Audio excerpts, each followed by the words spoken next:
अस्सलाम वालेकुम जी, क्या हाल है? सब लोग ठीक-ठाक हैं, खैरियत से हैं?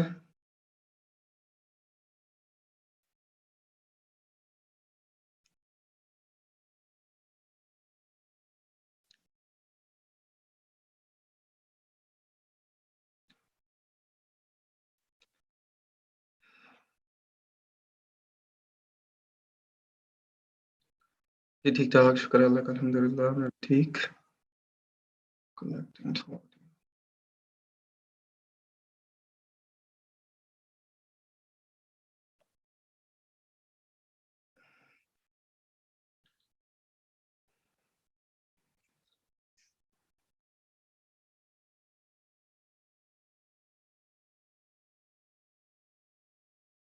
हाँ जी, होलसेल को किया किसी ने जाके स्टडी कल?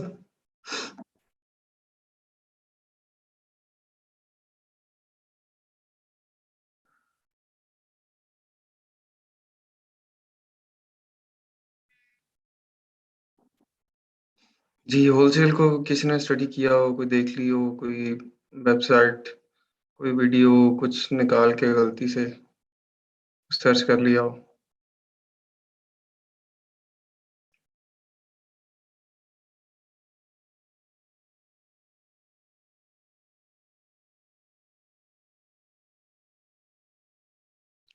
कोई नहीं है होनहार हमारे पास अभी तक।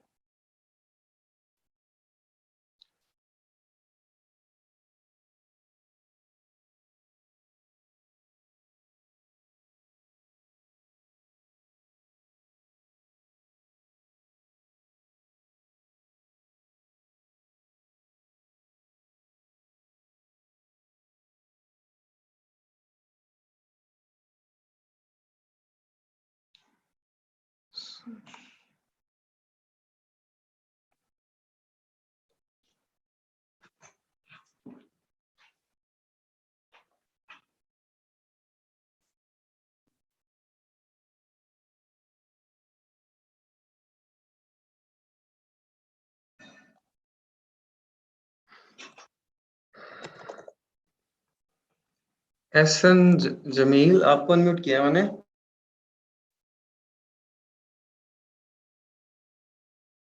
एहसन जमील।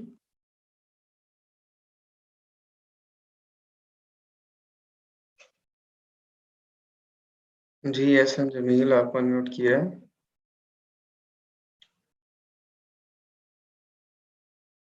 अच्छा मैं बताता हूँ अभी समय पर।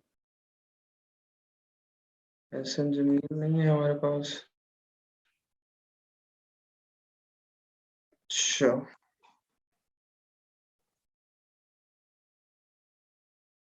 जी, अरूज फ़ातिमा आपको अनम्यूट किया। आप हमें ओवरव्यू दे दें कल के लेक्चर का।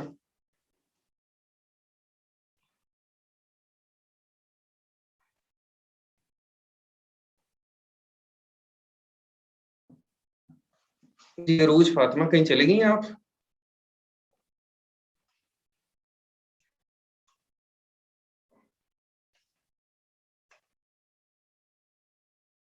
अच्छा जी, ये भी एब्सेंट हो गई हैं।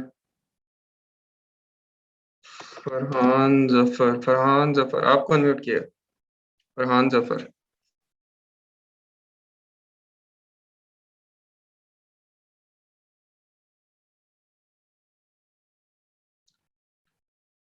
फरहान ज़फ़र आपको अनम्यूट किया हुआ है।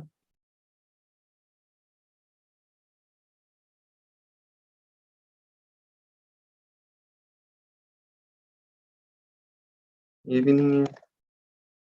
असना जन्नत अहमद आपको अनम्यूट किया है।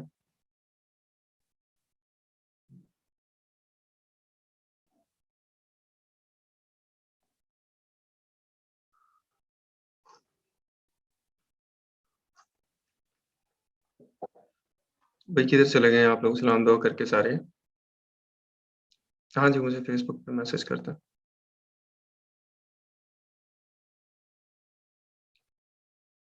चलो ये तो गायब हो गए। सना अकबर आपको किया जी, आप एक्सप्लेन करते हैं कल का लेक्चर। सना अकबर।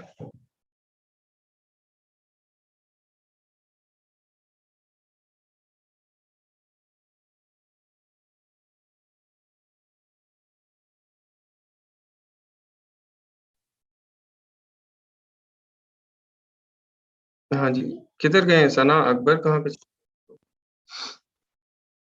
ज़ूम कनेक्ट नहीं हो रहा था? अच्छा चलिए अब हो गया। आपको अनम्यूट किया मैंने अभी।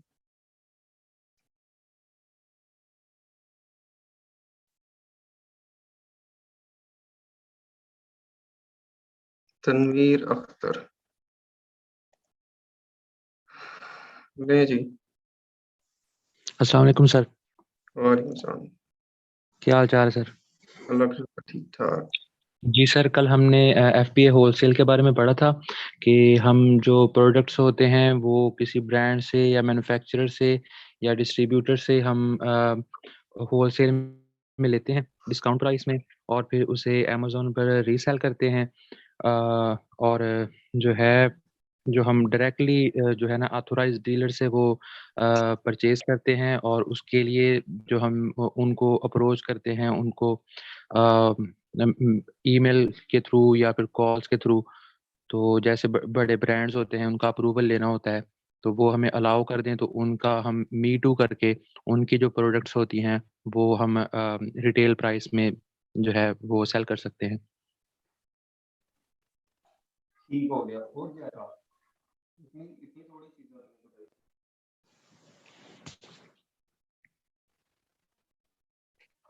हुँ।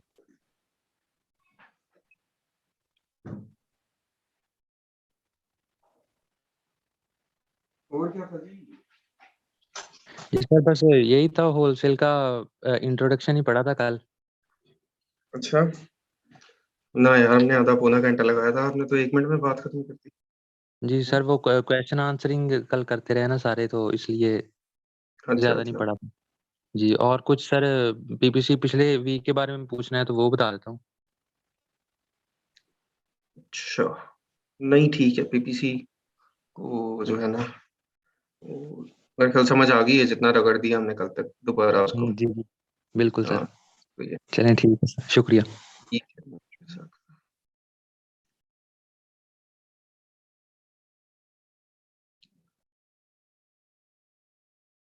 अच्छा जी, ये भी होलसेल को हमने इनिशियली कल देख लिया क्या चीज़ है, उसके बाद हम आ जाते हैं बाय बॉक्स क्या चीज़ है, कल मैंने बताया था आप लोगों को। बाय बॉक्स क्या चीज़ है, किसी को है पता? वालेकुम अस्सलाम।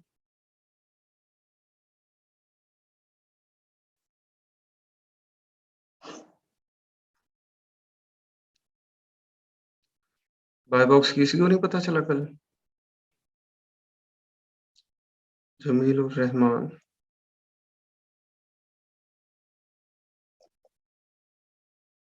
जी, आप बता दें जी। अस्सलाम वालेकुम सर। वालेकुम सलाम जी। जी सर, बाय बॉक्स का आपने बताया था जब कोई भी सेलर जाके मी टू लिस्टिंग करता है तो उधर तीन चार जो भी होते हैं वो शो होते हैं, तो उनके दरमियान जो है बाय बॉक्स जो है वो अमेजोन रोटेट करता रहता है। उनकी प्राइस को देख के जिसकी प्राइस सबसे ज़्यादा अच्छी होगी, जिसके पास रिव्यूज भी होंगे थोड़े बहुत, और मतलब जिसकी ऑफर सबसे अच्छी होगी, और उसको अमेजोन जो है वो अलाउ करता है। रोटेट होता रहता है, मतलब चार पांच सेलर्स हैं तो उनके दरमियान कभी कोई आ जाएगा रोटेट होके, कभी कोई सेलर आ जाएगा। हुँ। अच्छा। हाँ जी। बाय बॉक्स यही कि जब कस्टमर ऐड टू कार्ट करता है ना हाँ प्रोडक्ट जी। को, तो जब ऐड टू कार्ट करेगा, तो किसको सेल मिलेगी, जी जी। ठीक है? अब वो सेल जिसको भी मिलनी है, वो बंदा एक नहीं रहता, वो डिफरेंट होते रहते हैं, रोटेट होते रहते हैं as per their sales volume, as per their rating, review, their stock, their nearest जहाँ से बंदा परचेज़ करना चाह रहा है, उसका जो नियरेस्ट वेयर हाउस है अमेज़न का, वहाँ पे उसका स्टॉक पड़ा हुआ है कि नहीं पड़ा हुआ। ये सारे फैक्टर्स उसके अंदर आते हैं। अच्छा, जी जिस बंदे की ये सब चीज़ें अच्छी होती हैं, वो यहाँ पे टॉप पे आ जाता है, ठीक है? और जब हाँ जी। कस्टमर ऐड टू कार्ट करेगा या बाय नाउ करेगा तो उसको सेल मिल जाएगी, ठीक है? वो जो है वो ये चेंज होता रहेगा यहाँ पे। जी ये बिल्कुल। बैक बॉक्स का है। चलें ठीक है, थैंक यू। अच्छा जी, बाय बॉक्स का हो गया, जो बॉक्स होता है इस पे टोटल सारे शो हो रहे होते हैं। अच्छा, ये ऊपर क्वेश्चन एक दो लोगों ने किए थे, मैं वो बताता हूँ उनको पहले। टोटल अमाउंट कैसे कैलकुलेटर पे करके बतानी है जो ई कॉमर्स के थ्रू सेल की है? टोटल अमाउंट कैसे कैलकुलेटर पे? और ये नहीं समझ आई मुझे, टोटल अमाउंट कैसे कैलकुलेटर पे करके बतानी है जो ई कॉमर्स के थ्रू सेल किया?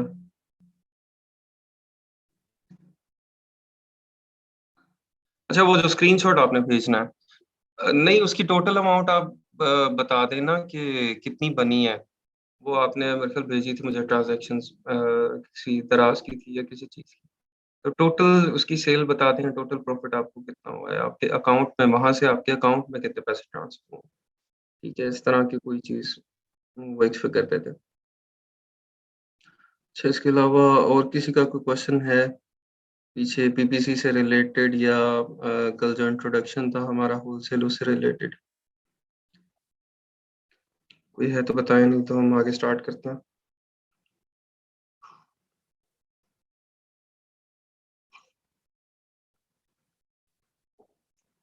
अब ये प्रोडक्ट देखें आप लोग, ये कितनी सिंपल प्रोडक्ट है। ठीक है, मुझे बताएं, ये पाकिस्तान में नहीं लकड़ी के छोटे छोटे से ये स्टिक्स हैं, तो ये बन नहीं सकती हैं यहाँ पे। छोटी छोटी स्टिक्स हैं, उसके ऊपर उसने लेजर इंग्रेविंग से बस जो है ना वो अपना ब्रांड नेम इंग्रेव किया हुआ है। बस वो एक स्पेसिफिक उसका साइज है, उस साइज के स्टिक्स हैं। टोटल ये कितनी होती हैं?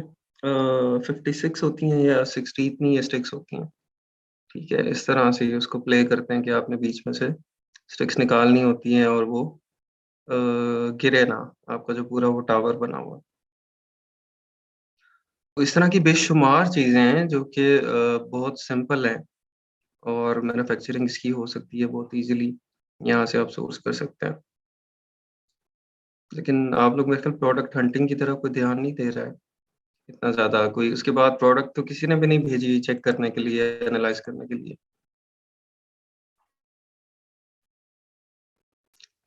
शिपमेंट प्लान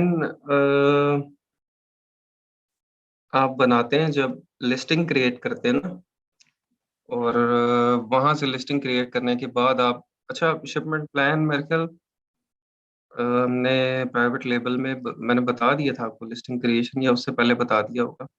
बाकी होलसेल में अभी जब हम शिपमेंट प्लान बनाएंगे तो आपको दोबारा आइडिया हो जाएगा उस चीज़ का, शिपमेंट प्लान क्रिएशन का। सेम प्रोसीजर है, ठीक है, कोई फर्क नहीं है उसका शिपमेंट प्लान बनाने का। हाँ जी, होलसेल में ब्रांड अपनी लिस्टिंग खुद बनाता है। ठीक है, या किसी और सेलर ने बनाई होती है, उसको हम भी उसी लिस्टिंग के अंदर ऐड हो जाते हैं।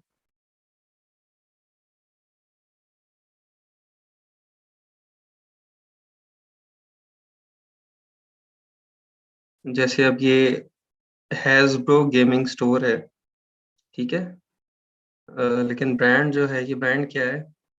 ये जिंगा ब्रांड, ब्रांड कोई और है। ठीक है, पार्कर ब्रदर्स या जिंगा इस तरह ब्रांड का कोई नाम है, तो ये इसको सेल कर रहा है। लेकिन इसी लिस्टिंग के ऊपर 12 मोर सेलर्स हैं जो कि इसको सेल कर रहे हैं। ठीक है, उसी लिस्टिंग के ऊपर 12 मोर सेलर्स हैं, ये देखें, शिप्स फ्रॉम MKR सेल्स, मतलब ये FBM कर रहा है, अपने वेयर हाउस से भेज रहा है।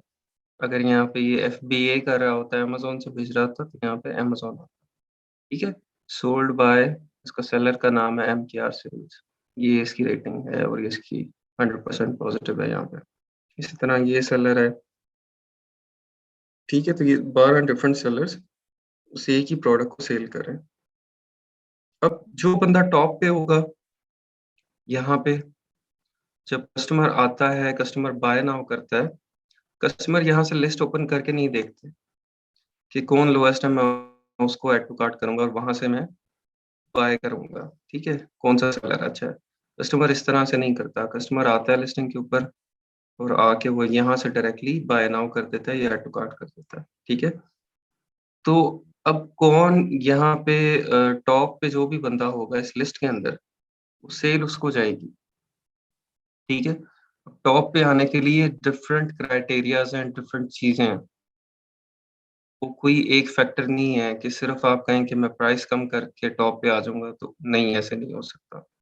आपकी रेटिंग्स भी अच्छे होने चाहिए, आपकी प्राइस भी अच्छी होनी चाहिए, आपके पास सफिशिएंट स्टॉक भी होना चाहिए, आपका स्टॉक वाइड स्प्रेड भी होना चाहिए, ठीक है। और इस तरह की काफ़ी सारी चीज़ें हैं, ठीक है। उसके ऊपर डिपेंड करेगा, अमेज़न आपको अलाउ करेगा कि आप टॉप पे आते हैं कि नहीं आते। तो जो टॉप पे होगा उसको सेल मिलेगी। और जो टॉप पे होगा उसको हम कहेंगे कि बाय बॉक्स इस वक़्त इस बंदे के पास है, ठीक है? ये बाय बॉक्स है और जो टॉप पे होगा वो इस बॉक्स के अंदर होगा। इट मीन्स कि बाय बॉक्स उसके पास है। जब कस्टमर बाय नाउ करेगा तो सेल उसको मिलेगी, ठीक है? ये बाय बॉक्स का कॉन्सेप्ट है। हाँ जी, प्राइम अमेज़न की मतलब एक पेड अकाउंट है कस्टमर्स के लिए, जिसके अंदर वो फ़ास्ट डिलीवरी भी देते हैं।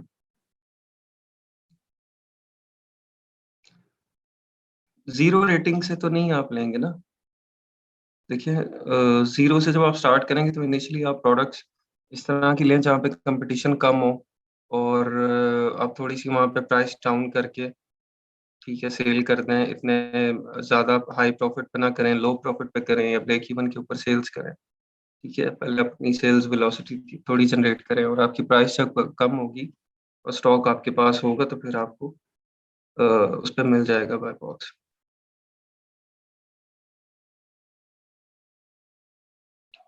हाँ जी, पीएल में भी एफबी और एफबीएम आप कर सकते हैं। चाइनीज़ बायर है, उसे एलएलसी चाहिए, बट उसे मैंने व्हीकल नंबर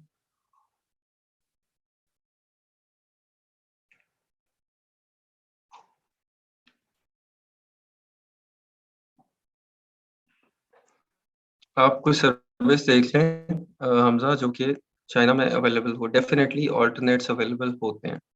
जहाँ पे एक कंट्री में एक चीज़ बैन होती है ना, तो उसके अल्टरनेट्स अवेलेबल होते हैं, तो वहाँ पे अल्टरनेट कोई ना कोई मिल जाएगा, ठीक है।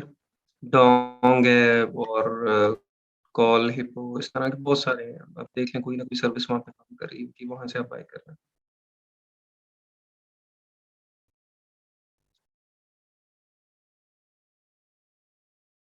नहीं, कर सकते हैं आप। न्यू सेलर सेंट्रल अकाउंट से भी आप स्टार्ट कर सकते हैं, और इनिशियली आपको बाय बॉक्स उतना ज़्यादा नहीं मिलेगा, लेकिन मिलेगा, ठीक है?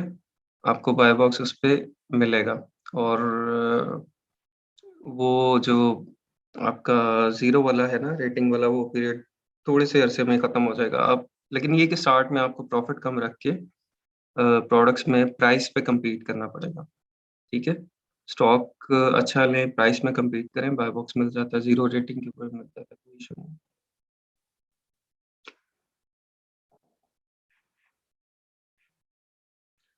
हाँ जी, आपका क्या मसला हो गया भई?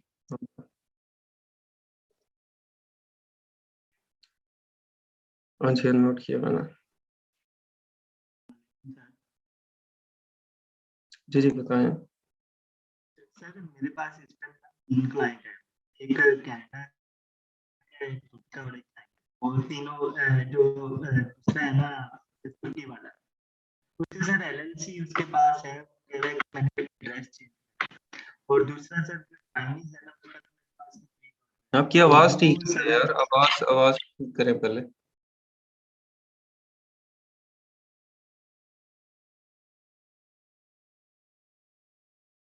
हेलो?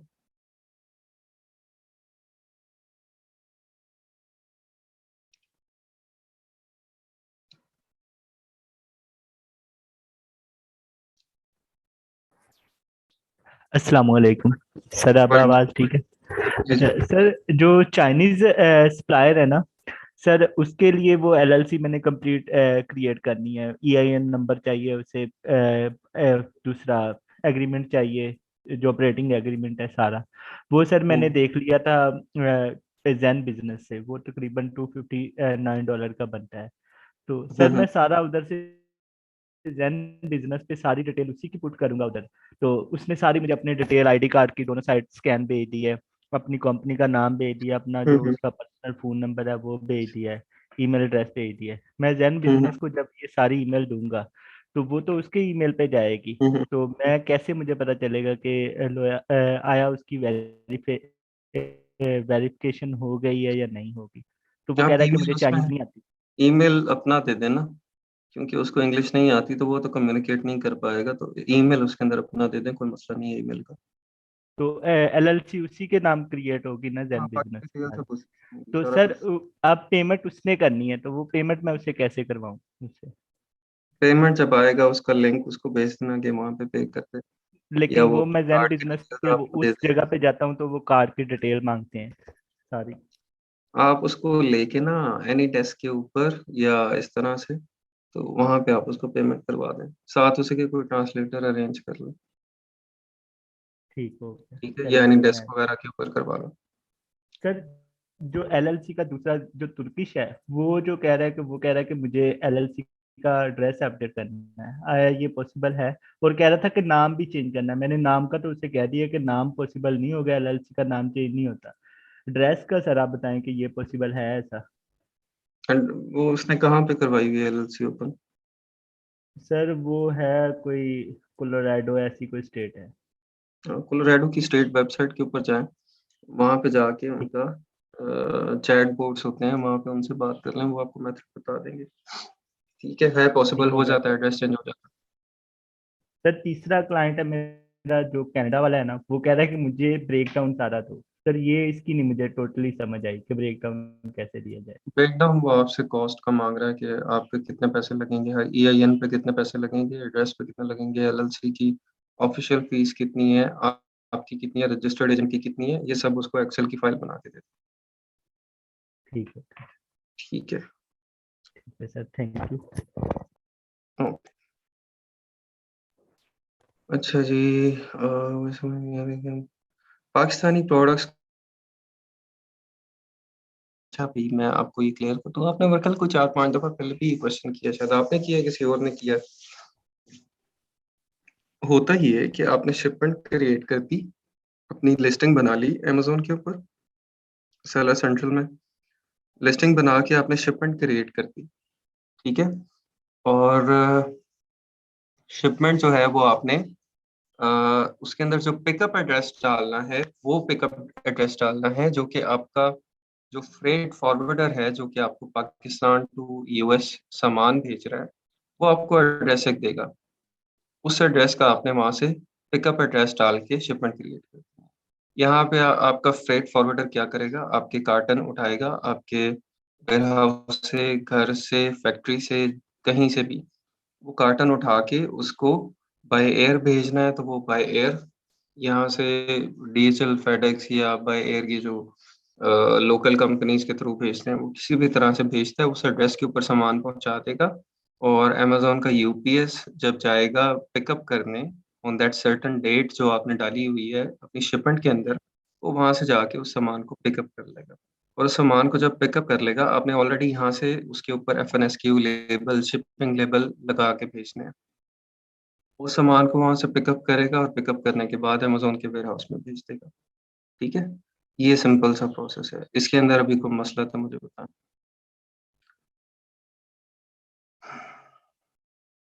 रिटर्न आएगा तो उसी सेलर को आएगा, नहीं रिटर्न आएगा तो आपको आएगा ना, आपका स्टॉक है, आपको रिटर्न आएगा। ठीक है, नेगेटिव रिव्यू आएगा तो नेगेटिव रिव्यू आएगा तो पूरी लिस्टिंग अफेक्ट होगी कि स्पेसिफिक सेलर? अच्छा, इसके अंदर दो चीजें होती हैं, नेगेटिव रिव्यू होता है और एक नेगेटिव रेटिंग होती है। नेगेटिव रेटिंग होती है तो आप अफेक्ट होते हैं, रिव्यू होता है तो प्रोडक्ट अफेक्ट होती है। ठीक है, अब शाह कबर आपने ना ये प्रोसेस इनसे पूछ लेना है, माफिया शहजादी से, इनको समझ आ गई। ठीक है, फेडेक्स से अमेजोन आप सेल भेजेंगे तो बहुत एक्सपेंसिव पड़ेगा आपको, उसका फायदा कोई नहीं है। रिटर्न प्रोडक्ट अगेन सेल हो जाती हैं, हाँ जी हो जाती हैं, डिपेंड करता है वो रिटर्न क्यों हुई है। अगर तो कोई ब्रोकन आइटम है, रिटर्न आई है, तो वो तो सेल नहीं होगी ना डेफिनेटली। ठीक है, अगर वैसे कस्टमर को पसंद नहीं आई या और कोई इशू है, वहाँ पे डिलीवर नहीं हो सकी या कोई भी मसला हुआ, तो फिर वो सेल हो जाती है दोबारा। अगर ब्रोकन वगैरह में है तो वो उसको डिस्कार्ड कर देता है अमेज़न। और जो जो ब्रोकन होती हैं ड्यूरिंग द शिपमेंट, उसके वो आपको जो अमाउंट है वो भी अमेज़न पे कर देता है, क्योंकि वो अमेज़न उसकी रिस्पॉन्सिबिलिटी लेता है कि ये मेरी वजह से आपका नुकसान हुआ है, ठीक है? और अगर कोई शिपमेंट की वजह से नेगेटिव रिव्यू आता है, नेगेटिव रेटिंग आती है, शिपमेंट लेट हुई है, शिपमेंट टूटी हुई चीज़ की गई है, शिपमेंट की पैकिंग खराब थी, या इस तरह का अगर कोई नेगेटिव रिव्यू आता है, तो अमेज़न उसको डिलीट करता है आपकी लिस्टिंग से और आपके अकाउंट से, ठीक है? उसकी ज़िम्मेदारी आपके ऊपर नहीं डालता, वो अपने ऊपर लेता है।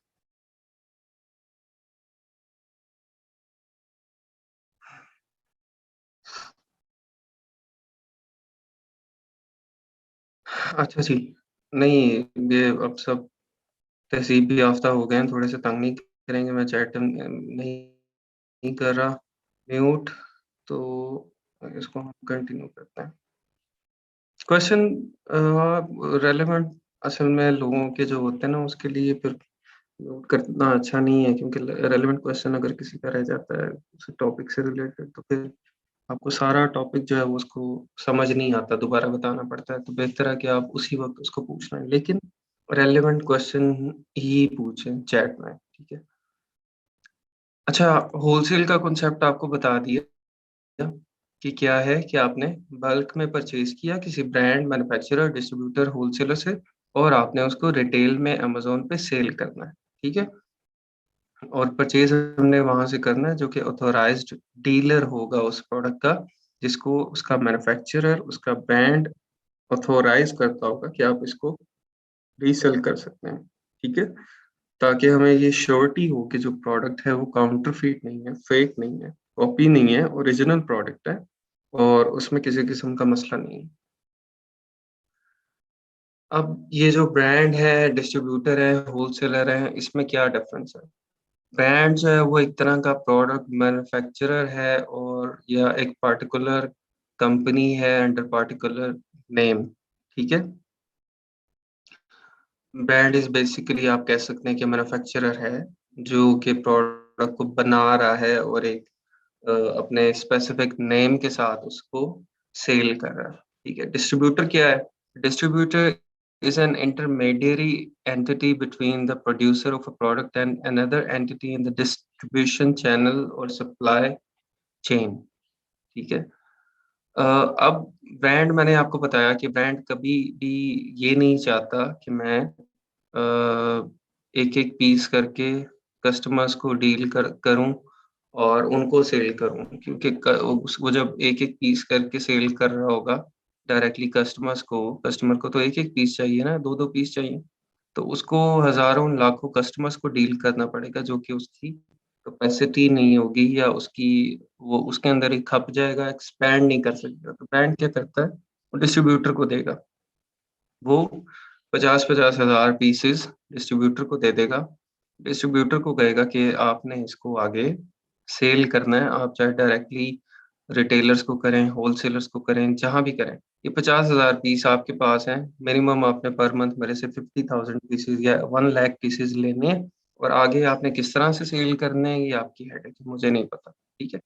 अगर आप मिनिमम मेरे से 50,000 1 लाख, जो भी हर ब्रांड की अपनी एमओक्यू होती है, आप मेरे से लेंगे तो फिर मैं आपको अपना सामान दूँगा। और मैं ये भी गारंटी करूँगा कि मैं सामान एक सर्टेन एरिया के अंदर, फॉर एग्ज़ाम्पल अगर यूएस की कोई एक स्टेट है, तो टेक्सास है, तो टेक्सास के अंदर मैं आपको ही दूँगा, टेक्सास में और किसी बंदे को नहीं दूँगा। टेक्सास में आप ही मेरा सामान जो है वो डिस्ट्रीब्यूट करेंगे। तो डिस्ट्रीब्यूटर है, वो आगे क्या करेगा, वो फिर आगे, अब डिस्ट्रीब्यूटर ने एक बल्क क्वांटिटी है जो कि ब्रांड से ली है, वो उसने आगे सेल करनी है, तो वो भी डायरेक्टली अब कस्टमर्स को नहीं टारगेट करता, वो होलसेलर्स को करता है, ठीक है? फॉर एग्ज़ाम्पल मैंने आपको बता दिया कि यूएस का ब्रांड है, यूनाइटेड स्टेट्स का एक ब्रांड था, ब्रांड ने क्या किया कि हर अपनी जो स्टेट है, हर स्टेट के अंदर आपने एक उसने डिस्ट्रीब्यूटर बना दिया। एक डिस्ट्रीब्यूटर टेक्सास में बना दिया, एक न्यूयॉर्क में बना दिया, ठीक है, और एक वाशिंगटन में बना दिया, वहां पे हर जगह एक डिस्ट्रीब्यूटर बन गया, डिस्ट्रीब्यूटर को स्टॉक चला गया। डिस्ट्रीब्यूटर जो है वो टेक्सास इतना बड़ा है, अब डिस्ट्रीब्यूटर क्या करेगा कि वो खुद कस्टमर्स को डायरेक्टली वहां पर डील नहीं करेगा, वो हर इलाके के, हर सिटी के एक एक होलसेलर होगा, वो उसको स्टॉक देगा, हर होलसेलर के पास स्टॉक जाएगा। होलसेलर क्या करेगा, अब होलसेलर के पास एक ही ब्रांड की चीज नहीं है, ठीक है। डिस्ट्रीब्यूटर हो सकता है कि डिस्ट्रीब्यूटर के पास एक ही ब्रांड हो, या दो तीन ब्रांड हो, चार ब्रांड हो, लेकिन होलसेलर के पास क्या होगा, होलसेलर के पास हंड्रेड्स ऑफ ब्रांड्स होंगे, हंड्रेड्स ऑफ प्रोडक्ट्स होंगी, ठीक है। तो होलसेलर के पास फिर आता है आगे आपका, या डायरेक्टली कस्टमर आता है, या आगे शॉपकीपर आएगा, ठीक है, जिसका स्टोर है। तो फॉर एग्जांपल अब एक गली के अंदर एक स्टोर है, जनरल स्टोर टाइप का, एक बंदे का, वो जाता है होलसेलर के पास कि मुझे 5 पीस इस ब्रांड के दे दो, 10 इसके दे दो, 5 इसके दे दो, 10 इसके दे दो, वो इस तरह से होलसेलर से परचेज, ठीक है। और वो फिर रिटेलर, उसको कहते हैं रिटेलर, रिटेलर से फिर आगे कस्टमर परचेज करते हैं, ठीक है। तो ये सप्लाई चेन, ये आप लोगों को पहले ही पता होगी, इसमें कोई कम्प्लेक्स चीज नहीं है कि ब्रांड से डिस्ट्रीब्यूटर, डिस्ट्रीब्यूटर से होलसेलर, होलसेलर से रिटेलर, रिटेलर से कस्टमर, इस तरह से एक ब्रांड से चीज जो है वो निकलती है कस्टमर के पास आने तक। अब हमने जब बाय करनी है चीज अपने अमेजोन होलसेल के लिए, तो हमारी सबसे पहली जो कोशिश होगी कि हम चीज कहाँ से परचेज करें। अब हमारे पास ऑप्शंस डिफरेंट है ना, हम होलसेलर से भी बाय कर सकते हैं स्टॉक, डिस्ट्रीब्यूटर से भी कर सकते हैं, ब्रांड से भी कर सकते हैं, लेकिन जो हमारी टॉप प्रायोरिटी होगी वो ये होगी कि हम ब्रांड से परचेज करें, ठीक है। ब्रांड से परचेज करने के क्या क्या एडवांटेज हैं हमारे पास। ब्रांड से परचेज करने में हमें पता होगा कि हम जो चीज़ परचेज कर रहे हैं वो ऑथेंटिक है, ठीक है, वो 100% ऑथेंटिक है, मैन्युफैक्चरर से हमने ली है, उसमें किसी किस्म का कोई मसला नहीं है, ठीक है। अगर अमेज़न हमसे कल को कोई इनवॉइस मांगता है, कोई लेटर मांगता है कि आप हमें लेटर प्रोवाइड करें कि आपकी जो प्रोडक्ट है वो ओरिजिनल है या नहीं है, ठीक है, आप इसको प्रूव करें, कोई कस्टमर कंप्लेंट कर देता है कि ये प्रोडक्ट जो है ये तो मुझे ओरिजिनल नहीं लग रही, मुझे तो ये फेक लग रही है, मुझे कोई मसला लग रहा है इसमें, ठीक है, वैसे ही किसी को शक है या वो, तो अमेज़न फ़ौरन आपकी उस प्रोडक्ट की लिस्टिंग को सप्रेस करता है, डाउन करता है, डीएक्टिवेट करता है, और आपको कहता है कि आप मुझे इसकी इनवॉइस प्रोवाइड करें। आपने जहाँ से परचेज़ की है, आप मुझे इसकी इनवॉइस दें। आप उसको इनवॉइस दे देते हैं ब्रांड की। अगर उसकी इनवॉइस से भी तसल्ली नहीं होती, वो आपको कहता है कि मुझे अथॉरिटी लेटर प्रोवाइड करें, ठीक है, कि आप इस प्रोडक्ट को सेल करने के लिए ब्रांड की तरफ से ऑथोराइज्ड हैं या नहीं, ठीक है। तो अगर आपने ब्रांड से परचेज की होगी तो आपको डेफिनेटली कोई इशू नहीं है, आपके पास इनवॉइस भी होगी, अथॉरिटी लेटर भी होगा, सब कुछ होगा, आप अथॉरिटी लेटर ले सकते हैं ब्रांड से, आप उसको दे देंगे, ठीक है। तो जो सेफेस्ट मेथड है वो ब्रांड है। और ब्रांड से जब आप लेंगे, जाहिर सी बात है, आप मैन्युफैक्चरर से ले रहे हैं तो आपको मिनिमम प्राइस मिलेगी उस प्रोडक्ट की। आप डायरेक्ट सोर्स से ले रहे हैं, जहाँ पे बन रही है वहां से ले रहे हैं, ठीक है, तो आपको जो प्राइस मिलेगी वो मिनिमम। तो उस मिनिमम प्राइस को लेने का फायदा क्या होगा कि जब आप सेल कर रहे होंगे अमेज़न के ऊपर इसको, और अगर प्राइस वॉर स्टार्ट होती है, sellers price up and down करना स्टार्ट करते हैं, तो आपके पास एक सफिशिएंट मार्जिन होता है प्राइस को डाउन करने का, और आप प्राइस डाउन करके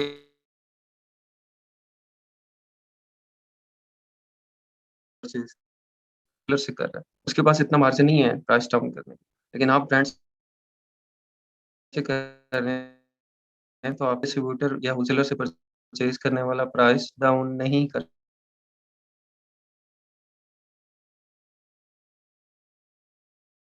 ये बेनिफिट्स हैं ब्रांड। सबसे पहली प्रायोरिटी हमारी यही होगी कि हम जो स्टॉक परचेज करें वो डायरेक्ट ब्रांड से, मैन्युफैक्चरर से करें। अच्छा जी, क्या क्वेश्चन आ गया, डिस्ट्रीब्यूटर रिमेनिंग अमाउंट का क्या करेगा, वापस दे देगा ब्रांड को। हाँ जी, वापस भी दे सकता है, आगे भी सेल कर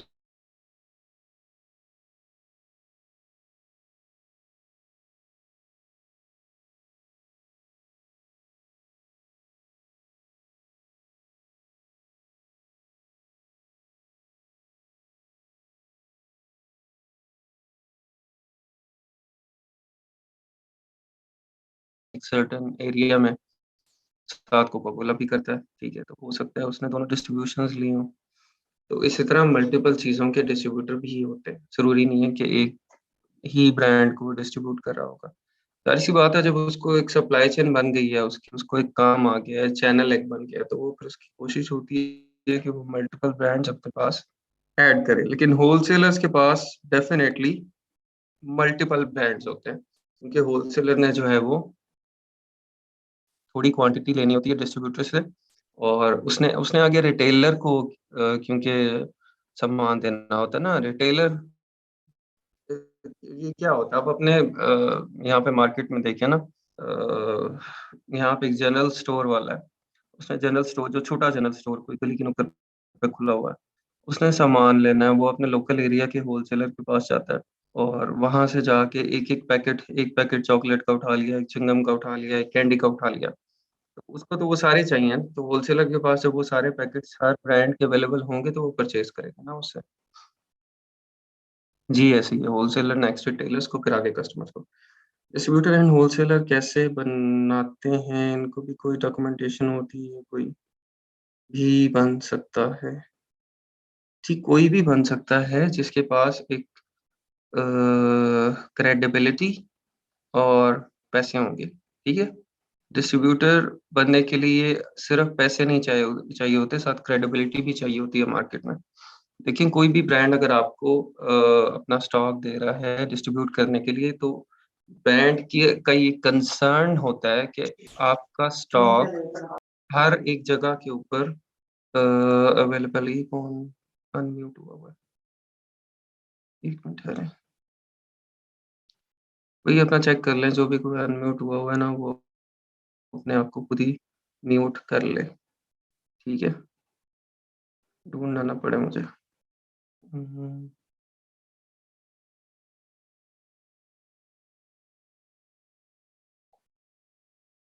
पता नहीं कौन हुआ हुआ है, मुझे नहीं पता। आप लोग खुद चेक कर लें। अच्छा, ब्रांड की ये कोशिश होगी कि वो उसका जो स्टॉक है वो हर एक दुकान पे, हर एक गली के अंदर, हर एक मोहल्ले में, हर एक जगह उसकी चीज़ मिले, ठीक है? फॉर एग्ज़ाम्पल अगर मैं डेयरी मिल्क बनाता हूँ, तो मैं मेरी कोशिश यही है कि डेयरी मिल्क हर एक दुकान पे मौजूद होनी चाहिए। तो अब मैं उस डिस्ट्रीब्यूटर को स्टॉक दूँगा कि जिसका मुझे पूरी तसल्ली होगी कि ये इसको सही डिस्ट्रीब्यूट करेगा, और इसका डिस्ट्रीब्यूशन का सफिशिएंट एक्सपीरियंस है, और इसके पास सफिशिएंट फंड्स हैं कि ये इतनी बड़ी टीम रख सके और ये इतना बड़ा सप्लाई चेन सेटअप अपना बना सके कि ये हर एक-एक गली के स्टोर तक मेरी डेयरी मिल्क को पहुँचा सके, ठीक है? तो ये चीज़ है, क्रेडिबिलिटी एंड फंड्स, 2 चीज़ें। अच्छा जी, हमने ब्रांड से तो देख लिया कि ब्रांड से परचेज़ करना is our top most priority, और सेकंड चीज़ है कि अगर हमें ब्रांड अप्रूवल नहीं देता, ब्रांड कहता है कि भई मैं आपको स्टॉक नहीं दे सकता, आप बहुत छोटे सेलर हैं, आपका जो परचेज़िंग की जो क्वांटिटी आप बता रहे हैं, जो अमाउंट बता रहे हैं, इतनी छोटी क्वांटिटी में हम डील नहीं करते, ठीक है? एक ये रीज़न हो सकता है। दूसरा रीज़न ये हो सकता है कि हम ऑनलाइन सेलर्स को अलाउ नहीं करते, ठीक है जी। ये दूसरा रिजेक्शन का रीज़न हो गया। तीसरा रीज़न ये हो सकता है, वो कहते हैं कि हम we are bound to give our stock to only our distributors, ठीक है? हम उसके अलावा और किसी बंदे को अपना स्टॉक सेल नहीं कर सकते। तो ये भी एक रीज़न है। फिर वो आपको अपने डिस्ट्रीब्यूटर्स की तरफ रेफ़र कर देते हैं कि आप हमारे डिस्ट्रीब्यूटर से कॉन्टैक्ट कर लें। ये उनकी डिटेल है, आप उनके पास जाएँ और उनके पास जाके आप उनसे स्टॉक को बाय कर लें, ठीक है?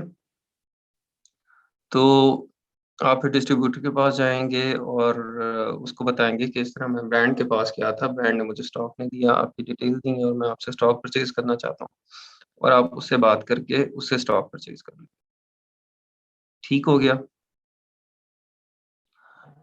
तो ब्रांड से अगर हमें सामान नहीं मिलेगा, मैन्युफैक्चरर से नहीं मिलेगा, तो फिर हम उसके डिस्ट्रीब्यूटर के पास जाएंगे। अब यहाँ पे दो सिनेरियोज हो गए। इन सिनेरियो वन, आपको ब्रांड खुद ही बता देगा कि मेरा ये डिस्ट्रीब्यूटर है, मैं आपको सामान नहीं दूंगा, आप मेरे डिस्ट्रीब्यूटर से ले लें। इन सेकंड सिनेरियो, ब्रांड आपको नहीं बताएगा कि उसका डिस्ट्रीब्यूटर कौन है, क्योंकि ब्रांड खुद भी डायरेक्टली देता है कस्टमर्स को और ब्रांड आपको देना नहीं चाहता। तो अब आपको खुद देखना है कि उसका ऑथोराइज्ड डिस्ट्रीब्यूटर कौन है, ठीक है, और फिर आपने उससे बाय करना।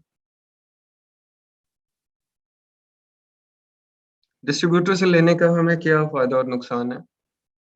फायदा हमें ये है कि जो ऑथोराइज्ड डिस्ट्रीब्यूटर है, जब भी उसका जो स्टॉक है, एक तो वो जेन्युइन होगा, फेक नहीं होगा, और जब अमेज़न हमसे इनवॉइस या लेटर मांगता है तो वो हमारे पास अवेलेबल होगा, क्योंकि हमने परचेज करने से पहले ही डिस्ट्रीब्यूटर से पूछ लिया था कि आप ऑथोराइज्ड डिस्ट्रीब्यूटर हैं उस ब्रांड के या नहीं, ठीक है, और आप हमें लेटर ऑफ अथॉरिटी प्रोवाइड कर सकते हैं या नहीं प्रोवाइड कर सकते, ठीक है।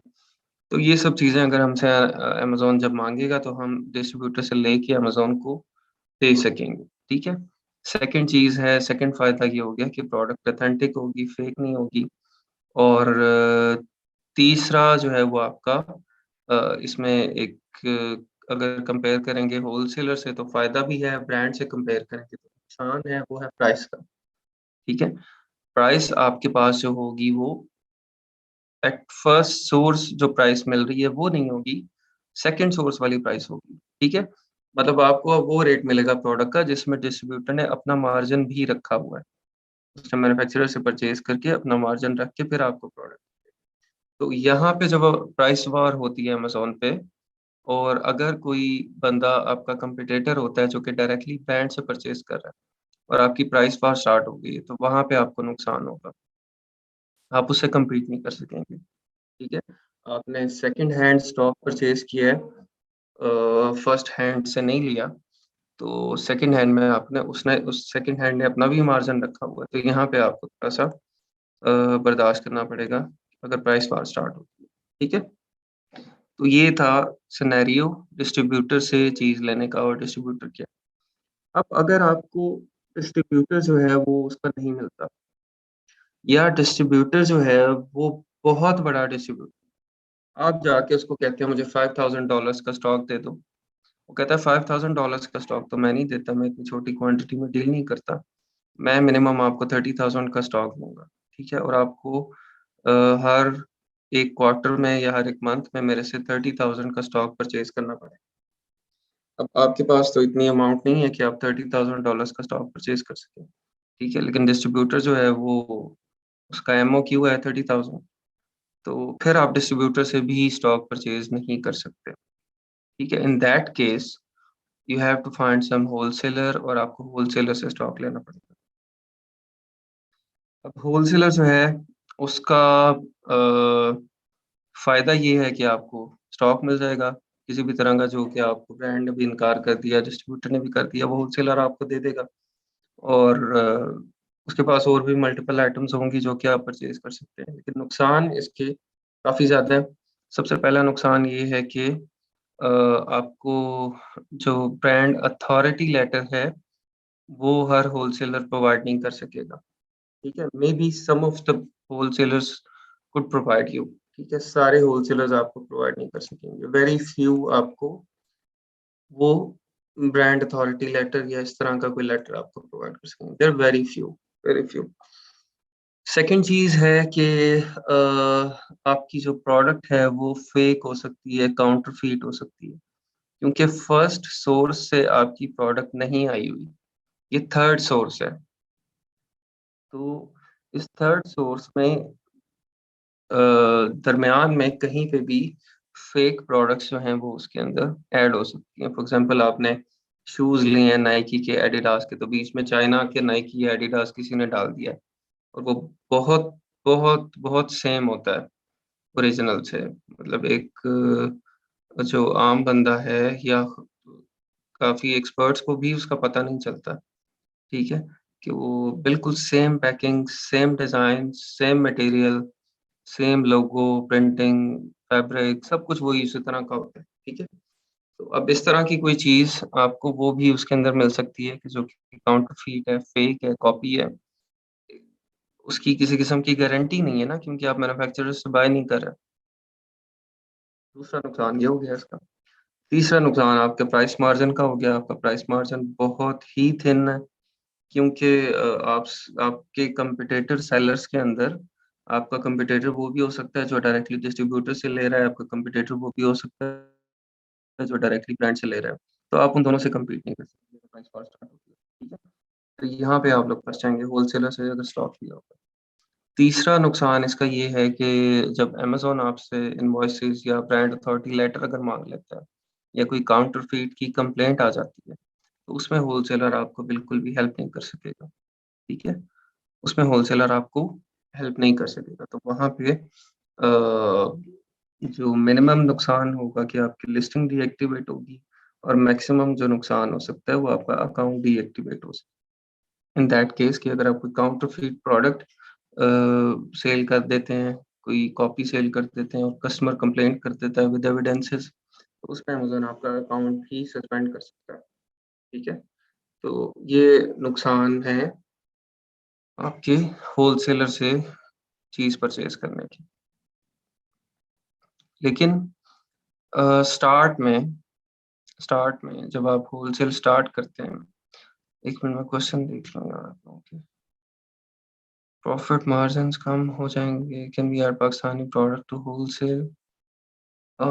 Yes, you can add Pakistani product to wholesale. आप हो नहीं, अमेजोन होलसेल में नहीं कर सकते, आप होलसेलर्स को दे सकते हैं, यूएस के होलसेलर्स को, ठीक है, या यूके के होलसेलर्स को आप पाकिस्तानी प्रोडक्ट दे सकते हैं। आप अमेजोन होलसेल के अंदर पाकिस्तानी प्रोडक्ट नहीं सेल कर सकते, ठीक है। वहाँ पे ब्रांड सेलिंग होती है, वहाँ पे ब्रांड सेलिंग होती है, और अमेजोन पे ब्रांड सेलिंग पाकिस्तान की है नहीं, ठीक है। मुझे तो नहीं अभी तक नजर आई, शायद हो कोई, लेकिन मेरे ख्याल में नहीं है, ठीक है। अच्छा जी, प्राइसेस इंक्रीज हो जाएगी फिर तो? हाँ जी, प्राइसेस इंक्रीज हो जाएंगी, वॉइस मांगते रहते हैं, हाँ जी। अच्छा, इसमें कुछ जगहों पे तो देखें अमेजोन इन फर्स्ट हैंड पे आपसे इनवॉइस ही मांगता है कि आप इनवॉइस प्रोवाइड करें, इनवॉइस के ऊपर वो मान जाता है। लेकिन जहाँ पे कोई केस फेयर हो ना, काउंटरफीट प्रोडक्ट का या फेक प्रोडक्ट का, कोई कस्टमर कंप्लेंट करे, वहां पे थोड़ा सा अमेजोन भी रिजिड हो जाता है, और वो आपको फिर अथॉरिटी लेटर भी मांगता है आपसे, ठीक है। और उस जो कंफर्मेशन लेटर भी उसका मांगता है, तो फिर मामला खराब हो जाता है। तो अगर हम रिस्क की बात करें, यहाँ पे एक स्लाइड थी यार बड़ी मजेदार, इन तीनों को ना मैंने कंपेयर किया हुआ था रिस्क से, और वो शायद मुझे मिल जाए, ठहर मैं देखता हूँ। नहीं, सेव नहीं हुई, मैंने बनाई थी लेकिन सेव नहीं हुई।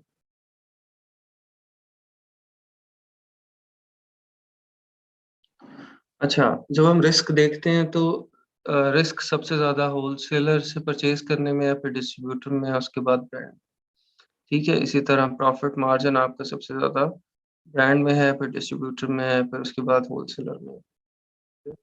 और जो बिजनेस आपका स्केल अप होता है, बिजनेस स्केल अप वो भी आपका ब्रांड से परचेज करने में, आपका बिजनेस ऑटोमेशन की तरफ भी तभी जाता है होलसेल का, जब आप ब्रांड से परचेज कर रहे होते हैं, ठीक है। क्योंकि आपके पास सिंपली अगर क्योंकि ब्रांड की एमओक्यू हमेशा हाई होती है, ठीक है। ब्रांड की मिनिमम ऑर्डर क्वांटिटी हाई होती है। ब्रांड कभी भी आप ब्रांड के पास जाके उसे ये नहीं कहेंगे कि मैंने 100 पीस लेने हैं तो मुझे आप 100 पीस दे दें, ठीक है। ब्रांड से जब आप परचेज करेंगे तो ब्रांड कहेगा कि मुझे आपने $10,000 या $20,000, $15,000 की आपने परचेज करनी है। इन दैट केस आपके पास सफिशिएंट स्टॉक आ जाता है, और आपको 3-4 ब्रांड्स के साथ ही डील कर रहे होते हैं और उनका स्टॉक बेच रहे होते हैं, और आपके पास किसी की एक्सक्लूसिविटी भी आ सकती है कि आप ब्रांड से बात कर लें कि आप एक्सक्लूसिवली सिर्फ मुझे स्टॉक देंगे ऑनलाइन सेल करने के लिए, इसके अलावा आप और किसी को स्टॉक नहीं देंगे। तो उसके लिए ब्रांड फिर आपके सामने कंडीशन रखेगा कि आप मिनिमम मेरे से इतने अमाउंट का स्टॉक उठाएं। फॉर एग्जांपल वो कह देता है कि 50,000 का आप स्टॉक उठाएं, फिर मैं आपको एक्सक्लूसिविटी देता हूँ कि सिर्फ आप मेरा आपको मैं स्टॉक दूंगा और किसी को स्टॉक नहीं दूंगा। ठीक है, तो इस किस्म की जब डील्स आती हैं और आप इस लेवल पे पहुंचते हैं, तब आपका होलसेल बिजनेस ऑटोमेशन की तरफ चला जाता है। अदरवाइज जब तक आप होलसेलर और डिस्ट्रीब्यूटर के चक्कर में पड़े हुए हैं, तब तक wholesale business is very hectic. ठीक है, होलसेल बिजनेस बहुत हेक्टिक।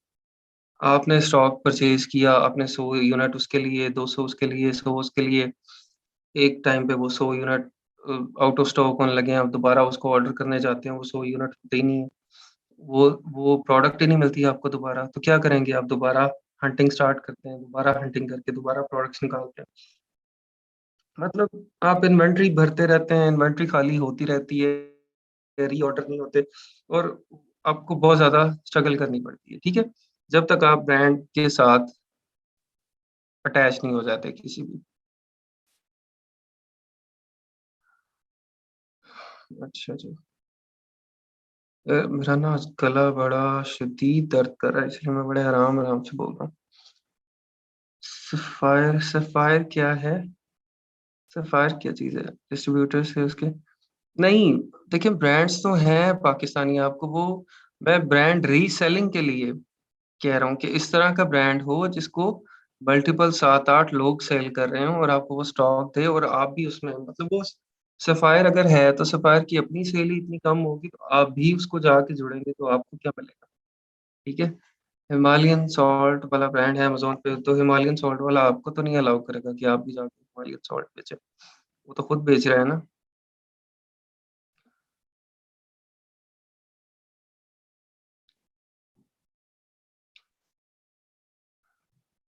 ब्रांड अलाउ करता है, क्यों नहीं करता ना। लेकिन जब आपकी एक सर्टेन टाइम पे एक क्रेडिबिलिटी बन जाती है और आप एक अच्छी अमाउंट ब्रांड को ऑफर करते हैं एमओक्यू के लिए, फिर ब्रांड अलाउ करता है। स्टार्ट में जो आपको ब्रांड्स अगर मिलते भी हैं तो वो बहुत छोटे-छोटे से ब्रांड मिलते हैं और मिल जाते हैं। ठीक है, छोटे-छोटे से ब्रांड मिल जाते हैं।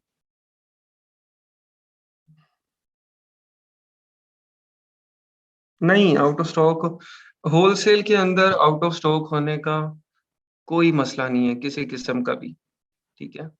आप आउट ऑफ स्टॉक जब जस्ट होते हैं, आपकी इन्वेंट्री इनएक्टिव होती है, जब आप उसको लाइव कर देंगे तो आप दोबारा उसमें आ जाएँगे, लिस्ट के अंदर आप दोबारा सेल करना स्टार्ट कर देंगे।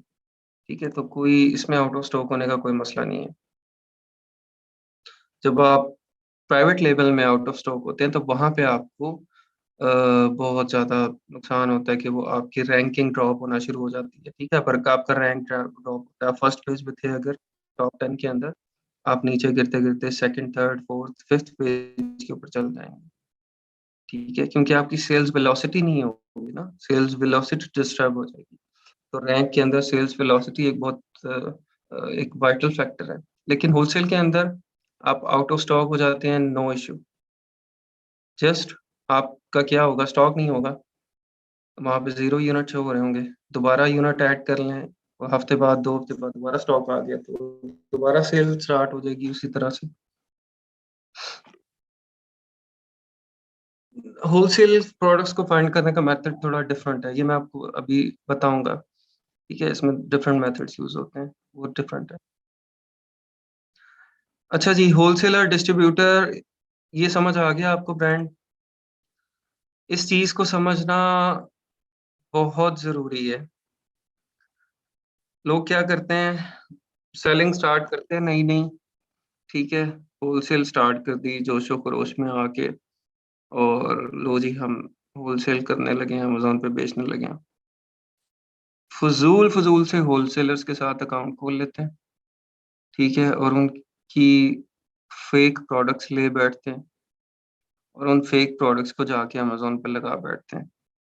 जब कंप्लेंट आती है, अमेज़न अकाउंट सस्पेंड कर देता है। ये होलसेलर के पास जाते हैं कि भाई हमें कोई अथॉरिटी लेटर दे दो, हमें कोई कंफर्मेशन लेटर दे दो, कोई चीज़ दे दो, हम वहाँ पे अपलोड करते हैं। तो वो बिल्कुल आंखें फेर लेता है, कहता है भाई मेरे पास तो कोई चीज़ नहीं है, ना मैंने आपको कोई चीज़ कमिट की थी, ठीक है? तो उस टाइम फिर आप कुछ नहीं कर सकते। नई टूल्स गई हैं, हिलियम, जंगल स्काउट, कीपा एक ऐड ऑन होगा। आप लोगों ने, हाँ मुझे याद नहीं रहा आप लोगों को बताना कि कीपा आप लोग बाय कर लें। जिन जिन के पास कीपा नहीं है, अपने पैकेज में कीपा को ऐड करवा लें, क्योंकि कीपा हम होलसेल में बहुत ज़्यादा यूज़ करते हैं, ठीक है? होलसेल में कीपा बहुत ज़्यादा यूज़ होता है और बहुत ज़रूरी है, कीपा बहुत ज़रूरी है इसमें।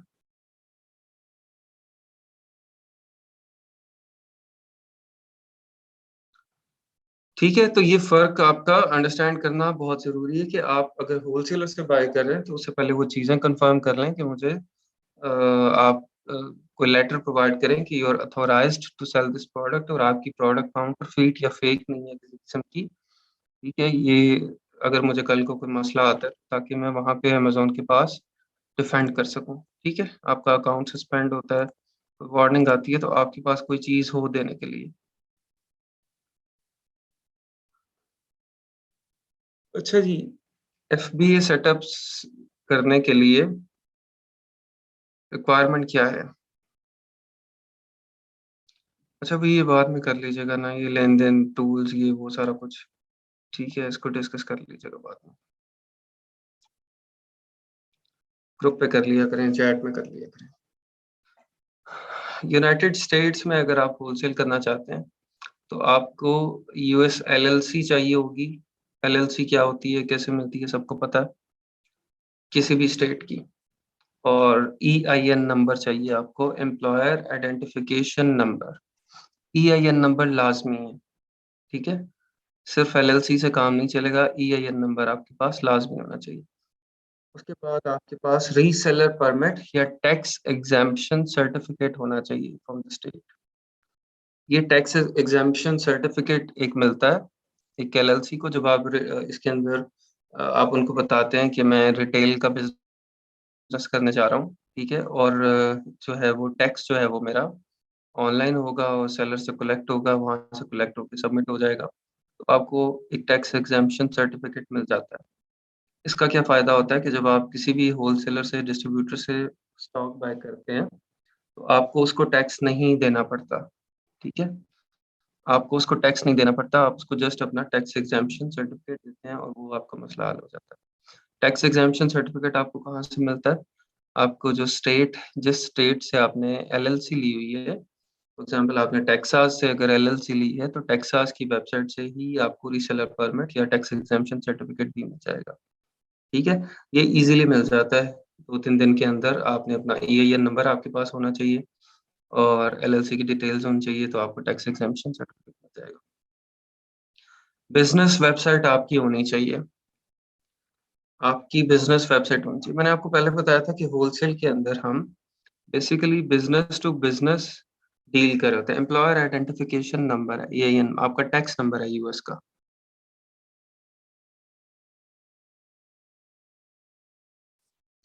ठीक है, आपको वो टैक्स नंबर कनाडा में स्टार्ट करना चाहें तो एलएलसी चाहिए। हाँ जी, बिल्कुल आपको कनाडा का बिज़नेस चाहिए होगा।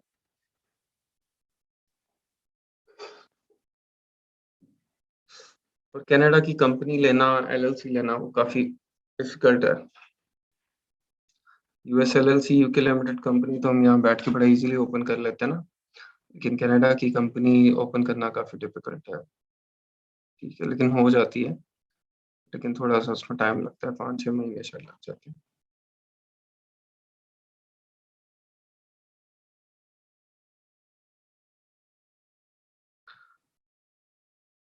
अच्छा जी, अ, आपका ये देख लें, बिज़नेस वेबसाइट होनी चाहिए। अब बिज़नेस वेबसाइट किस तरह की होगी आपकी? अ, ये वेबसाइट इस तरह की आप लोग बनाएँगे कि जिसके अंदर आप बिल्कुल एक जनरल स्टोर टाइप का बनाएँगे, ठीक है? होलसेल में जाने से पहले पहले तो आप अपना एम्बिशन सेट करेंगे ना कि आपने किस टाइप की होलसेल करनी है। फॉर एग्जाम्पल अगर आप नीश स्पेसिफिक होलसेल करना चाहते हैं, फॉर एग्जाम्पल अगर कोई कहता है कि मैं सिर्फ टॉयज में डील करूंगा, मैं टॉयज के ब्रांड से लूंगा, टॉय के ब्रांड सेल करूंगा मैं, और इसके अलावा और कोई चीज़ें नहीं सेल करूंगा, तो वो फिर अपनी वेबसाइट जो बनाएगा वो टॉयज से रिलेटेड ही बनाएगा। ठीक है। अगर कोई बंदा कहता है कि मुझे कोई नीश स्पेसिफिक नहीं होना, मुझे जो भी कोई चीज़ मिलेगी, मुझे वो बेशक होम इम्प्रूवमेंट की मिले, डीआईवाई टूल्स की मिले, किचन एंड गार्डन की मिले, या टॉयज की मिले, ब्यूटी की मिले, जो मिलेगा मैं सेल करूंगा। तो वो क्या करेगा, वो फिर एक जनरल स्टोर बनाएगा। ठीक है। वो जनरल स्टोर बनाएगा, उसकी वेबसाइट के ऊपर काफी ज्यादा आइटम्स होंगी, और जो बंदा जो है वो एक नीश स्पेसिफिक होलसेल करना चाहता है, एक सर्टेन कैटेगरी के अंदर करना चाहता है, वो फिर अपनी एक ही कैटेगरी की, अगर कोई कहता है कि मैं सिर्फ पेट सप्लाईज में पेट स्टोर बनाना चाहता हूँ, पेट टॉयज के ऊपर, पेट फूड के ऊपर काम करना चाहता हूँ, तो वो फिर पेट रिलेटेड वेबसाइट बना ले अपने ब्रांड की। ठीक है, अपने नाम की, अपनी कंपनी की बेसिकली। अच्छा, बिजनेस वेबसाइट आपके पास होनी चाहिए .com या .co.uk की डोमेन के साथ। ठीक हो गया। यूएस में तो .com पे बनाएंगे, यूके में तो .co.uk की वेबसाइट आप बनाएंगे। इसके अलावा आपका जो ईमेल है वो बिजनेस ईमेल एड्रेस होना चाहिए। ठीक है। बिजनेस ईमेल एड्रेस क्या है कि वो होगा आपका abcd@yourcompany yourcompany.name.com। ठीक हो गया। आपकी कंपनी नेम के साथ आपका ईमेल एड्रेस होगा, बिजनेस ईमेल एड्रेस, जो आपकी डोमेन, जो डोमेन आपने ली है ना, जिस डोमेन के ऊपर आपने वेबसाइट बनाई है, फॉर एग्जांपल आपने टॉयज की बनाई है hkstoys.com, तो आपका ईमेल एड्रेस भी होगा hasan@hkstoys.com, ये ईमेल एड्रेस होगा। ठीक है। तो आपका बिजनेस ईमेल एड्रेस होना चाहिए। ये सारी चीजें क्यों हैं? क्योंकि मैंने आपको बताया कि आप बिजनेस टू बिजनेस डील कर रहे होंगे बहुत ज्यादा अमेजोन होलसेल के अंदर। आपका इंटरेक्शन यूएस के ब्रांड्स के साथ होगा, आपका इंटरेक्शन यूएस के डिस्ट्रीब्यूटर्स के साथ, होलसेलर्स के साथ होगा। तो वो आपको तभी रिस्पॉन्ड करेंगे और आपसे तभी बात करेंगे व्हेन दे आर श्योर कि they are talking to a business. ठीक है। वो जो डील कर रहे हैं, जिससे बात कर रहे हैं, वो एक ऑथेंटिक बिजनेस के साथ बात कर रहे हैं और ऑथेंटिक बिजनेस के साथ डील कर रहे हैं, जो कि यूएस का ही बिजनेस है। तो अब पाकिस्तान में बंदा बैठा है, बांग्लादेश में बैठा है, इंडिया में बैठा है, मराकश में बैठा हुआ है, तो उससे तो वो बिजनेस करते हुए कितना हेजिटेट करेंगे ना, उनको तो नहीं पता कौन बंदा है क्या है। लेकिन जब आपकी यूएस एलएलसी है, टैक्स नंबर आपके पास है, टैक्स एग्जाम्पशन आपके पास है, बिजनेस वेबसाइट है आपकी, ईमेल एड्रेस है, तो फिर आप एक थोड़ी सी ऑथेंटिसिटी आ जाती है आपके पास। ठीक है। हाँ जी, ब्रांड डन्स भी मांगते हैं यूएस में, तो उन ब्रांड्स को फिर बताएं कि भाई हम इस काबिल नहीं है, अभी हमारे पास डन्स नहीं है। ठीक है। किसी भी तरह के बिजनेस वेबसाइट के लिए मुझसे राब्ता कर सकते हैं। लो भी ये दुकान खोली है। अच्छा जी। नहीं, अच्छी बात है भाई। मैं इस चीज को इनकरेज करता हूँ कि आप लोग आपस की जो स्किल्स है ना, उसको एक दूसरे को उसमें हेल्प करें, और अगर आपने बेशक पेड हेल्प करनी है, पेड हेल्प करें। ठीक है। तो लेकिन अपनी ये नहीं कि मार्केटिंग शुरू कर दें कि ओ जी, ओ पता नहीं ये क्या, एक बंदा मिला मुझे, फॉर एवर कंपनी है, कोई कॉस्मेटिक्स है, कि ये अब वो काम शुरू करते हैं। ठीक है। अपनी कोई चीज है, अपनी स्किल है, उसको आप दे देना चाहते हैं किसी को तो दें। और भाई वो दूसरा बंदा, उसकी स्किल है, उसका टाइम लग रहा है, उसको पे करें आप। इस तरह की कोई थी यार, कॉस्मेटिक्स की थी शायद। अच्छा जी। सो जो एंड ऑस्ट्रेलिया में है वो एलएलसी रजिस्टर करवा के काम कर सकता है, या उसको कोई और कंपनी रजिस्टर करवानी पड़ेगी? कहाँ पे? ऑस्ट्रेलिया में करनी है होलसेल? ऑस्ट्रेलिया में काम करना चाहते हैं या यूएस में करना है?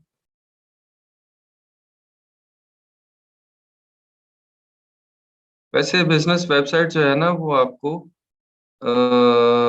वो ये मैं बनाना सिखा दूंगा, ठीक है, किस तरह से बनाते हैं वर्डप्रेस की, बहुत ईजी है, ठीक है।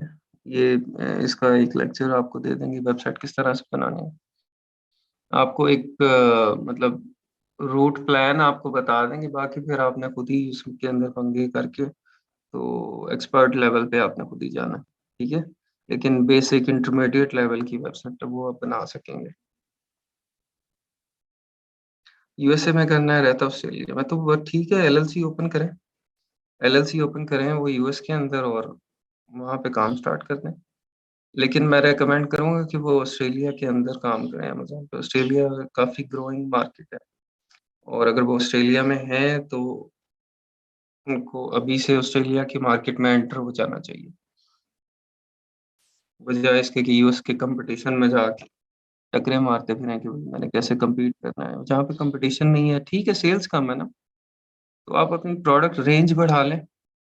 यूएस में आपने 2 प्रोडक्ट के ऊपर जितना पैसा लगाना है, आप 20 प्रोडक्ट खड़ी कर लेंगे ऑस्ट्रेलिया में अपनी, और वो 20 प्रोडक्ट आपको 5 साल बाद पे करेंगी ऑस्ट्रेलिया में, ये भी मैं बता दूँ। ठीक है, वो 5 साल बाद आपकी एक ऐसे लेवल पे होंगी कि जब आपको वहाँ पे कोई कम्पीट नहीं कर सक रहा होगा। तो बेहतर है कि वहाँ पे करें। Personal account and business bank account के लिए भी ये नेसेसरी। हाँ जी। प्रोफ़ेशनल अकाउंट किस चीज़ का? अमेज़न का? नहीं, अमेज़न के लिए हाँ, यूएस में अमेज़न का वो अकाउंट है, तो वहाँ पे आपको ईएन चाहिए होगा, एलएलसी के बाद ईएन, वहाँ पे आपको टैक्स नंबर पूछेगा वो। और बिज़नेस बैंक अकाउंट के लिए भी, बिज़नेस बैंक अकाउंट के लिए हाँ जी, जब एलएलसी आपने बना ली है तो ईएन तो बनाना ही है ना, वो तो बनाना ही है आपने, ठीक है?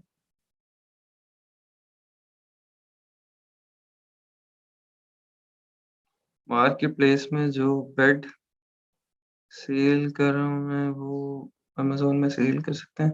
कौन से बेड की बात कर रहे हैं, मुझे नहीं पता।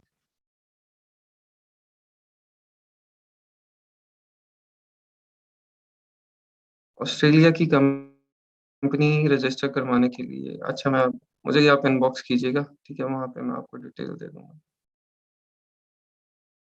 कंज़्यूमर नेम चेंज करने वाला प्लीज़ बता दें। यार वो आप पूछे ना ग्रुप में, आप करें क्वेश्चन, वो आपको वहाँ पे कोई बता देगा, यूटिलिटी बिल में कंज़्यूमर नेम वाला।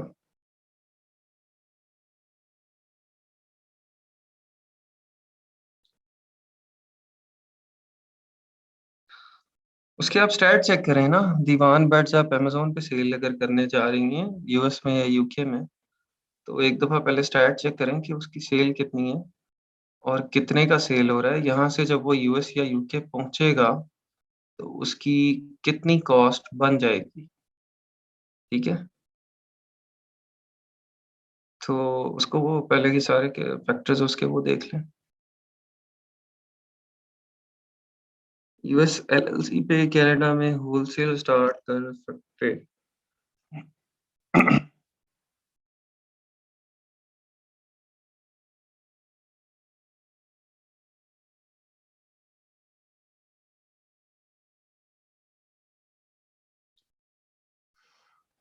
इसमें देखिए उसमें बेहतर है कि आपकी कनाडा की कंपनी होगी, तो फिर आप उसको वहाँ पे कनाडा में ऑपरेट करेंगे।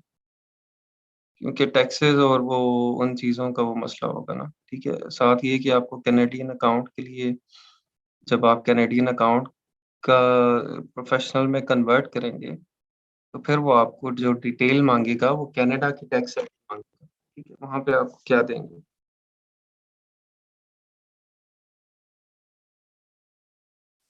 इसी तरह कंपनी रजिस्टर करनी है ना, जिस तरह आपकी एलएलसी यूएस में होती है, आपको कनाडा की कंपनी रजिस्टर करनी पड़ेगी, ठीक है? और कनाडा की कंपनी जो है वो कैनेडियन रेज़िडेंट ही कर सकता है, आप यहाँ पे बैठ के नहीं कर सकते। या आपकी पार्टनरशिप के अंदर Canadian resident should be 51% of the partner.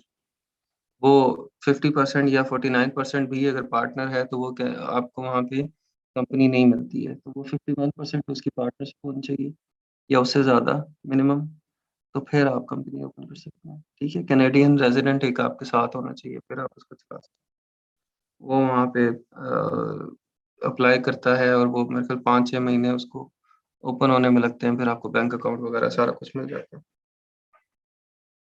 Germany में भी कर सकते हैं भाई इसी तरह।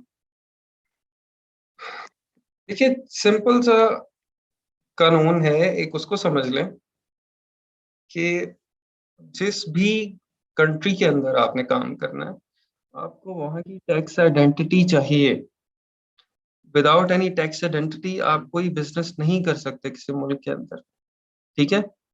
और जो टैक्स आइडेंटिटी आपको चाहिए है वो या किसी इंडिविजुअल की बेस पे भी हो सकती है या आपके बिजनेस की बेस पे भी हो सकती है। इंडिविजुअल बेसिस पे आपको तो नहीं मिल सकती क्योंकि आप तो वहां पे है नहीं, आप जर्मनी में नहीं है, कनाडा में नहीं है, यूएस में नहीं है, किसी बंदे के थ्रू मिल सकती, ठीक है, उसके नाम पे ही होगा सारा कुछ।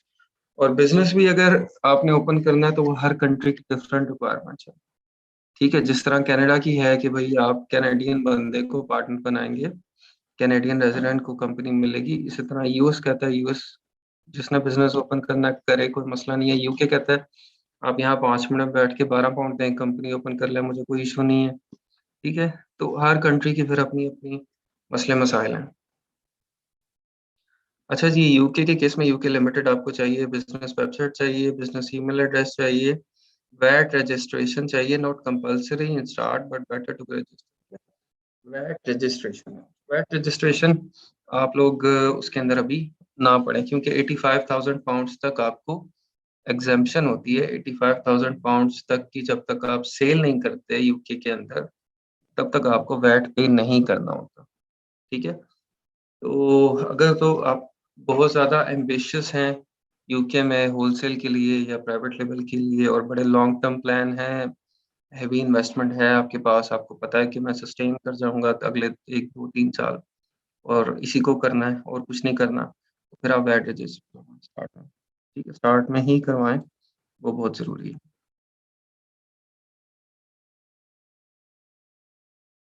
नहीं ना, यूके में वैट होता है, यूके में एएन नहीं होता, यूएस में होता है एएन, ठीक है।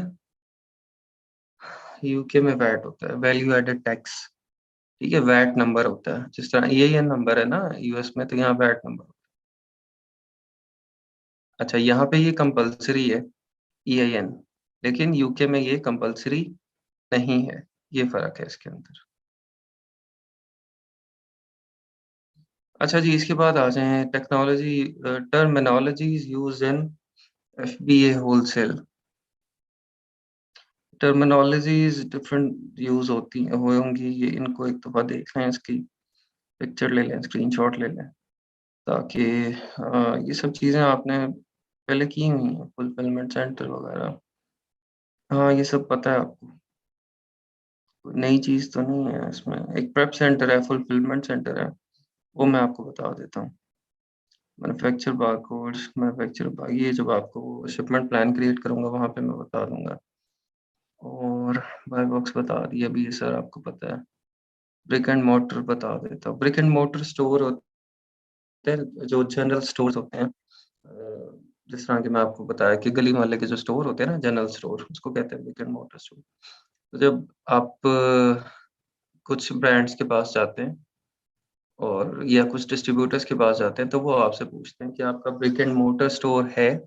अगर आपका ब्रिक एंड मोटर स्टोर है तो फिर ही हम आपके साथ अकाउंट ओपन करेंगे, अदरवाइज हम आपको अकाउंट नहीं देंगे, ठीक है। फिजिकल स्टोर तो वो कहते हैं आपका अपना ब्रिक एंड मोटर कंपनी का होना चाहिए, स्टोर होना चाहिए, फिजिकल लोकेशन होनी चाहिए सेलिंग की, तो फिर हम आपको अकाउंट देंगे, ठीक है। तो ये ब्रिक एंड मोटर स्टोर है।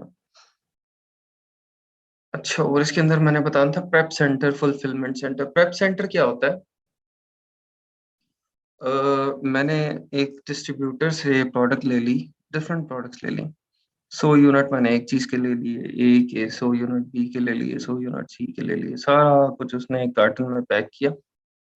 अब अमेजोन को जब ये चीजें जाननी है तो अमेजोन को ये सब चीजें ऑर्गेनाइज चाहिए। दो ऑप्शन है आपके पास, आप ये पूरा डब्बा बना के कार्टन आप अमेजोन को एज इट इज भेज दें, शिपिंग लेबल लगा के। अमेजोन हर चीज को खुद ऑर्गेनाइज करे, हर एक के ऊपर खुद एफएनएसक्यू लेबल लगाए, हर कैटेगरी को अलग अलग करे, साइज को अलग अलग करे, तो वो आपसे पैसे लेगा उसके, ठीक है, और आपको अच्छे खासे पैसे चार्ज करेगा। दूसरी ऑप्शन ये है कि अब आप तो वहाँ मौजूद नहीं है, ना आपका कोई रिश्तेदार मौजूद है कि वो काम करके देगा, तो आप एक जगह पे भेजते हैं जहाँ पे वो लोग ये सारा काम आपका करते हैं, प्रोडक्ट निकालते हैं, FNSQ लेबल लगाते हैं, उसको बड़े डब्बे से छोटे-छोटे कार्टन में डालते हैं, हर कार्टन के ऊपर अलग से शिपिंग लेबल लगाते हैं, ठीक है? तो ये सारा काम जो लोग करते हैं उनको कहते हैं प्रेप सेंटर्स या फुलफिलमेंट सेंटर्स या 3PL services, third party logistics, ठीक है? ये ये सारे नाम एक ही बंदे के हैं और एक ही जगह के हैं, जहाँ पे ये सब कुछ होता है कि आपका स्टॉक उन्होंने रिसीव किया फ्रॉम द डिस्ट्रीब्यूटर और होलसेलर और द ब्रांड। रिसीव करने के बाद उन्होंने आपके स्टॉक को रेडी किया अमेज़न पे जाने के लिए, उसको FNSQ लेबल लगाए, शिपिंग लेबल लगाए, कैटेगरीज़ अलग-अलग की, छोटे डब्बों में डाला, हर पीस के ऊपर अगर पैकिंग की ज़रूरत है, बबल रैप की ज़रूरत है, बबल रैप लगा दिया, कोई पॉली बैग लगाने वाला है हर पीस को तो पॉली बैग लगा दिया। ये सारा कुछ तैयार करने के बाद उन्होंने अमेज़न के वेयरहाउस में आपकी चीज़ को भेजना है। तो ये सारा काम प्रेप सेंटर में होता है, फुलफिलमेंट सेंटर में। ये आपको हर जगह पे US, UK और जहाँ पे भी अमेज़न का काम अच्छा हो रहा है, वहाँ पे हर एक स्टेट के अंदर, हर एक सिटी के अंदर ये मौजूद होता है, ठीक है? ये जस्ट आपने इंटरनेट पे सर्च करना है, फॉर एग्ज़ाम्पल आपको ओहायो में चाहिए, ओहायो स्टेट है, मुझे ओहायो में प्रेप सेंटर चाहिए, आप ओहायो अमेज़न प्रेप सेंटर्स लिखेंगे तो आपको ओहायो के प्रेप सेंटर्स मिल जाएँगे, ठीक है? ये हर जगह पे अवेलेबल है। टर्मिनोलॉजीज़ ये हो गई। अच्छा जी, अब आ जाएँ जी प्रोडक्ट रिसर्च मेथड कि प्रोडक्ट हमने किस तरह से होलसेल की सर्च करनी है और किस तरह से हंट करनी है। हंट करने के लिए हमारे पास क्या है, टूल्स जो यूज़ कर सकते हैं हम, वो ये हैं Keepa, Jungle Scout, Helium 10, FBA tool kit, scan unlimited, AMG analyzer, Amazon scout, stat, DS quick view, count stock, OS add on. अब इसके अंदर काफ़ी सारी नहीं काफ़ी सारी तो नहीं है, कुछ एक्सटेंशंस फ्री हैं और कुछ एक्सटेंशंस हैं जो कि पेड हैं, ठीक है? आपकी कीपा पेड है, जंगल स्काउट, हीलियम 10 ये पेड है। FBA टूल किट की एक्सटेंशन आपको फ्री मिल जाएगी, स्कैन अनलिमिटेड पेड है, AMG एनालाइजर पेड है, Amazon स्काउट स्टैट की एक्सटेंशन फ्री है, DS क्विक व्यू फ्री है, extension count stock age add on ये भी फ्री है, ठीक है? तो ये कुछ पेड और फ्री दोनों उसका मिक्सचर है। नहीं वायरल लॉन्च नहीं, उसमें होलसेल में इतना ज़्यादा आपने करना है तो उसको आप जंगल स्काउट हीलियम 10 की जगह यूज़ कर सकते हैं, ठीक है? तो ये जो लेकिन टूल मैं कहूँगा ना कि आपके पास अगर हों तो आपका काम चल जाएगा, ठीक है? कैसे इसको करें यार?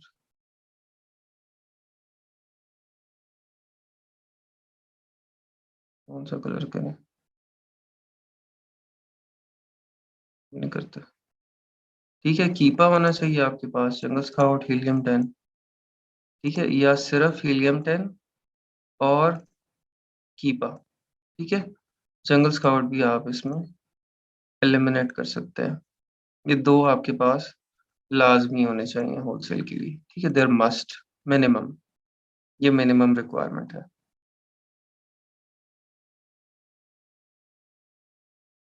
ठीक है, 2 टूल मैंने आपको बता दिए ना, हीलियम 10 और कीपा, ये मिनिमम रिक्वायरमेंट है कि आप बाय करें। अच्छा जी, इसके बाद क्या है, प्रोडक्ट हंटिंग, ये मैं आपको ना कल कल प्रैक्टिकली हम प्रोडक्ट्स हंट करेंगे, इसकी अमेज़न की होलसेल की, ठीक है? इसके कीपा से और ये सारी चीज़ों से, इसका क्राइटेरिया भी आप देख लें, बाकी हंटिंग जो है वो हम कल करेंगे। बताएँगे ना भई, बताएँगे, क्यों परेशान होते हैं आप? कीपा को बताना है आपको, उसके बगैर गुज़ारा है? हैं?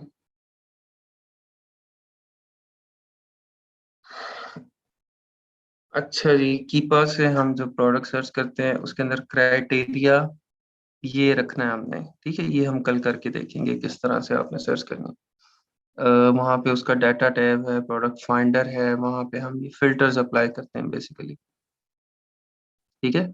फिल्टर्स हमने ये रखने हैं। 90 डेज सेल्स रैंक जो है वो 1 to 50,000 हो उसका, 50,000 से ज़्यादा ना हो सेल्स रैंक। सेल्स रैंक आपको बताया था कि वो जितना ज़्यादा होता है उतना आपकी सेल्स कम होती हैं, ठीक है। और सेल्स रैंक में फ्लक्चुएशन भी नहीं आपकी होनी चाहिए। आपकी जितनी ज़्यादा फ्लक्चुएशन होती है सेल्स रैंक में, इसका मतलब है कि उतनी ज़्यादा आपकी प्रोडक्ट अनस्टेबल है, ठीक है।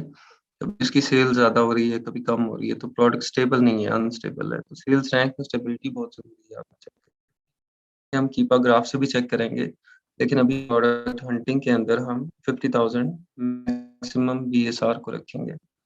अमेज़न आउट ऑफ स्टॉक हो, हम वहाँ पे सिलेक्ट कर लेते हैं कि हमें वो प्रोडक्ट दिखाए जिसके अंदर अमेज़न मौजूद ना हो, अमेज़न सेल ना कर रहा हो। क्योंकि जिस भी प्रोडक्ट में अमेज़न सेल कर रहा होगा, वहाँ पे आप प्राइस वॉर नहीं कर सकते, आप कम्पीट नहीं कर सकते अमेज़न की प्राइस के साथ, क्योंकि अमेज़न जो है वो मिनिमम प्राइस के अंदर डायरेक्टली ब्रांड से परचेज़ कर रहा है, ठीक है। और अमेज़न मिनिमम प्राइस पे ना भी कर रहा हो, वो अपनी रेफरल फ़ी के ऊपर कॉम्प्रोमाइज़ कर लेगा, ठीक है। किसी भी चीज़ के ऊपर कॉम्प्रोमाइज़ करके वो कम प्राइस कर देता है, जिसकी वजह से हम प्राइस में कम्पीट नहीं कर सकते। तो अमेज़न हम चाहते हैं कि जो प्रोडक्ट हमें मिले उसके अंदर अमेज़न आउट ऑफ स्टॉक हो, अमेज़न ना बेच रहा हो उसको।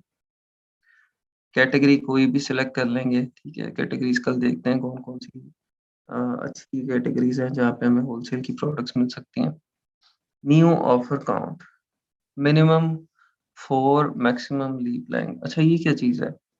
ये एक डिफरेंशिएटर है between a product of wholesale and private label. Private label और होलसेल की प्रोडक्ट में जो डिफरेंशिएटर है ना, जो चीज़ डिफरेंशिएट करती है उसमें, वो न्यू ऑफर काउंट है। हम यहाँ पे उसको कह रहे हैं कि हमें वो प्रोडक्ट्स दिखाएं जिसमें मिनिमम 4 सेलर सेल कर रहे हो, मिनिमम 4 सेलर अवेलेबल हों उसके अंदर सेल करने के लिए, ठीक है। नहीं, ये सब दोनों मार्केट्स में यही आप क्राइटेरिया यूज करें, ठीक है। तो यहाँ से मतलब वो वाली प्रोडक्ट्स दिखाया जिसको ऑलरेडी 4 सेलर एक ही लिस्टिंग के ऊपर सेल कर रहे हैं। तो इधर से आपको फिर कौन सी प्रोडक्ट्स मिलेंगी? सारी वो मिलेंगी जो कि होलसेल की प्रोडक्ट्स हैं, ठीक है। प्राइवेट लेबल की प्रोडक्ट में एक ही सेलर होता है, या 2 होते हैं, उसी के 2 अकाउंट होते हैं, ठीक है, या 3 हो सकते हैं इन सम केसेस।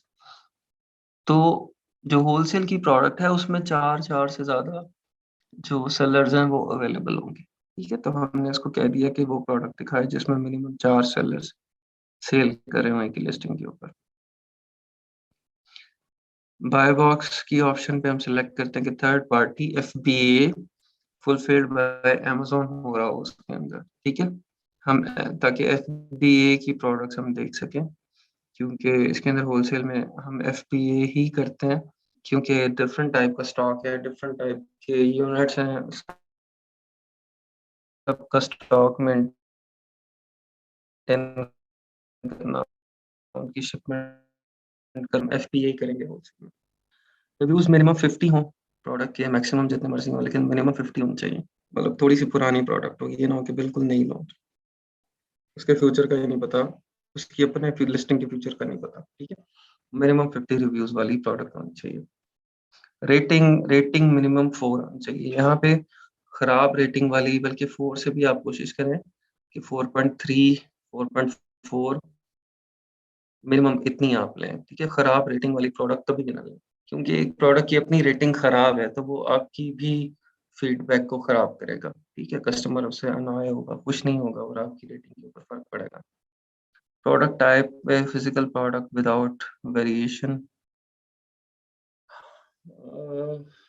विदाउट वेरिएशन को आप हटा दें, कि आप वेरिएशंस के साथ भी चलती हैं, हम देख लेते हैं कि बस कि कौन सी वेरिएशन चल रही है, वो वाली वेरिएशन हम ऑर्डर कर देते हैं।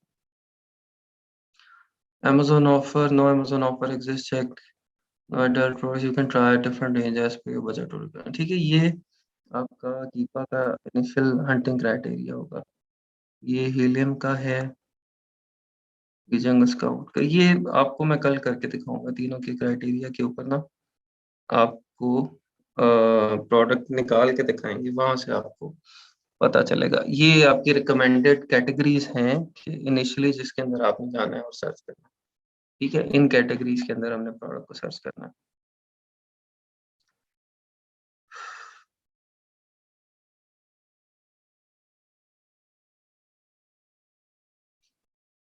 बाय बॉक्स बता दें भाई, बाय बॉक्स मैंने 3 दफा बता दिया।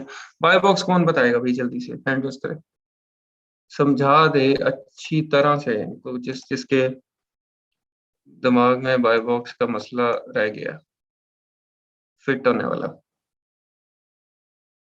हैंड रेज करें, कौन समझाएगा भाई।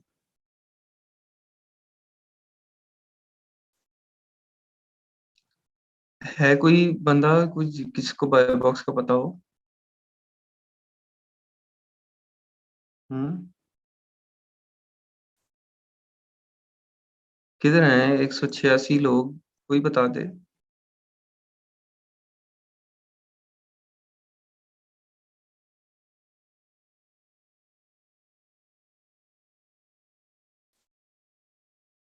मोहम्मद हामिद रजा, आप बताएं जी प्लीज, मैंने अनम्यूट किया आपको। अस्सलाम वालेकुम सर। सर वाह, बाय बॉक्स हमारा बेसिकली एक वो प्राइस बॉक्स शो हो रहा होता है जिसको जहाँ से कस्टमर ऑर्डर अपना पुट करता है तो वो ऑटोमेटिकली एल्गोरिथम के थ्रू वो ऑर्डर जिसके पास वो फर्स्ट पोजीशन में प्राइस होगी उसके पास वो एल्गोरिथम के थ्रू मतलब वो ऑर्डर प्लेस होगा। बिल्कुल ये वाला डब्बा। जी जी ये ठीक है, वाला बॉक्स। और इस बॉक्स में जो कस्टमर लिस्ट है, कस्टमर जो सेलर लिस्ट है, सेलर लिस्ट के अंदर जो भी कोई टॉप पे होगा वो उस डब्बे के अंदर जाके फिट हो जाएगा, और जब कस्टमर बाय नाउ पे क्लिक करेगा या ऐड टू कार्ट पे क्लिक करेगा तो वो सेल इस बंदे को जाएगी। ठीक है, अब बिल्कुल। ये इन 12-13 लोगों में से कोई ना कोई ऊपर आता रहेगा एज पर देयर एलिजिबिलिटी। जो भी कोई ऊपर आएगा, जब कस्टमर बाय नाउ करेगा या ऐड टू कार्ट करेगा, सेल उसको जाएगी। ठीक है, तो इसको कहते हैं। सर इसके हमारे पास कितने की फैक्टर्स होते हैं बाय बॉक्स के? मैंने बताया था कल भी, सेल्स वेलोसिटी है, रिव्यूज है, स्टॉक है, फीडबैक है आपका, और आपकी जो स्टॉक की नियरेस्ट लोकेशन है कस्टमर से, वो किस वेयर हाउस में आपका स्टॉक पड़ा हुआ है। ठीक है, तो ये सारी चीजें हैं इसमें, प्राइस भी है राइट। फिर, ये सब फैक्टर। चलें ठीक है, समझ आ गया भाई बॉक्स, अब तो मसला नहीं है भाई किसी को कि अभी भी है। जी बिल्कुल। अदीला जब्बार, अब कोई भी बाय बॉक्स का क्वेश्चन पड़ेगा ना, पूछेगा अगर कि बाय बॉक्स क्या होता है, आपने फौरन हैंड रेज करना है और आपने बताना है बाय बॉक्स क्या होता है। ठीक है, आपको समझ आ गई ना आप? तो ये आपके ऊपर फर्ज हो गया है कि जब कोई क्वेश्चन पूछे बाय बॉक्स का तो आप उसको बताएं। अच्छा जी, और कोई चीज आज के लेक्चर में, कोई मसला मसाइल किसी को अभी तक की कोई चीज समझ नहीं आई तो? जी जी, पूछें क्या है।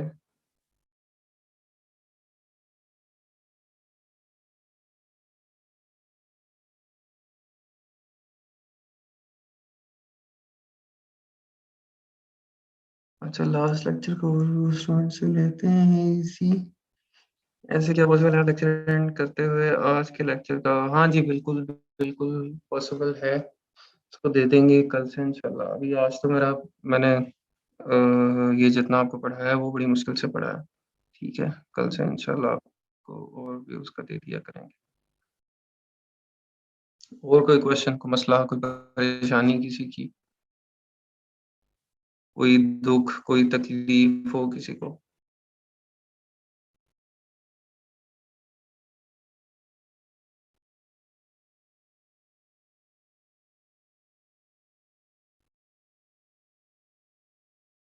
बिल वाली आप ग्रुप में पोस्ट करेंगे, जिन जिन को समझ आई है ना वो बिल समझाएं।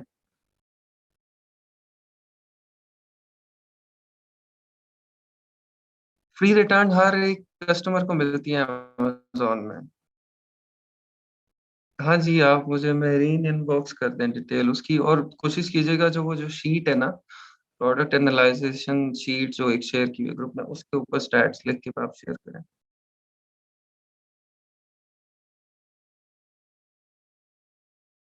क्रिएट होकर खुद ही डिसेबल हो गया, क्यों हो गया? नहीं ले रहा हूँ, टैबलेट ले रहा हूँ।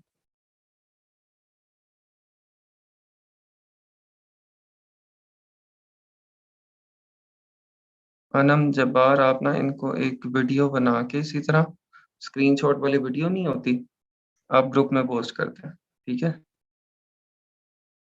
तो वहां से ये क्लियर हो जाएगा जिसको भी बिल वाला वो मसला है।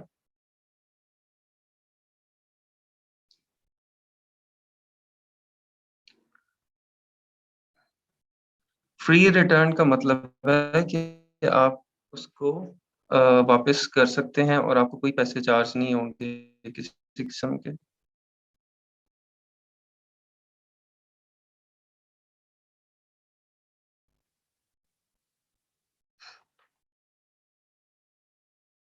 आप मुझे मेरीन इसके स्टैट्स सारे चेक करें, जो शीट है ग्रुप के अंदर प्रोडक्ट एनालाइजिंग वाली, उसके ऊपर आप वो सब चीज़ें लिखें और वो शीट मुझे आप जो है इनबॉक्स कर दें, ठीक है? वहाँ से प्रोडक्ट को अंडरस्टैंड करना इजी हो जाएगा ना, फिर मुझे इसका खुद एक एक चीज़ का क्राइटेरिया वो चेक करना पड़ेगा। होलसेल के लिए मिनिमम अकाउंट मैं पहले भी बता चुका कि आप मिनिमम, अगर आप चेक करना चाहते हैं कि होलसेल क्या ये वाकई होता है, ये बातें असली हैं कि ऐसे ही झूठी बना हुआ है कि होलसेल होती है अमेज़न पे, यहाँ बैठ के आप यूएस में स्टॉक सेल करते हैं, तो फिर आप इसको बेशक $100 की चीज़ें लेके वहाँ पे सेल करके अपनी तसल्ली फरमा लें। लेकिन अगर आपने बिज़नेस करना है और आपने एक फिज़िबल प्रॉफ़िटेबल बिज़नेस करना है, तो उसके लिए आपको फिर देखना पड़ता है सबसे पहले कि आपके एक्सपेंसेस क्या हैं, ठीक है? आपने सबसे पहले तो उन एक्सपेंसेस को मीट करना है ना प्रॉफ़िट निकालने के लिए, और उसके बाद आपको प्रॉफ़िट भी चाहिए, या अपनी, अगर आपने बिज़नेस में आप अपनी एक सैलरी रखते हैं, तो आपको अपनी सैलरी चाहिए, ठीक है? फॉर एग्ज़ाम्पल आपको चाहिए कि मिनिमम $700 मुझे बचना चाहिए पर मंथ, फिर मैं सर्वाइव कर सकूँगा, ठीक है? एक्सपेंसेस में आपके आ जाते हैं आपकी जो कंपनी की चीज़ें हैं, रजिस्ट्रेशन, आपके एड्रेस के चार्जेस अगर आप पे कर रहे हैं बार-बार, आपके फ़ोन के, आपके सॉफ्टवेयर्स के, आपने सेलर बोर्ड लगाया है, आपने टूल्स बाय किए हैं, टूल्स के पैसे आ जाते हैं, ठीक है? तो 1 मिनट है।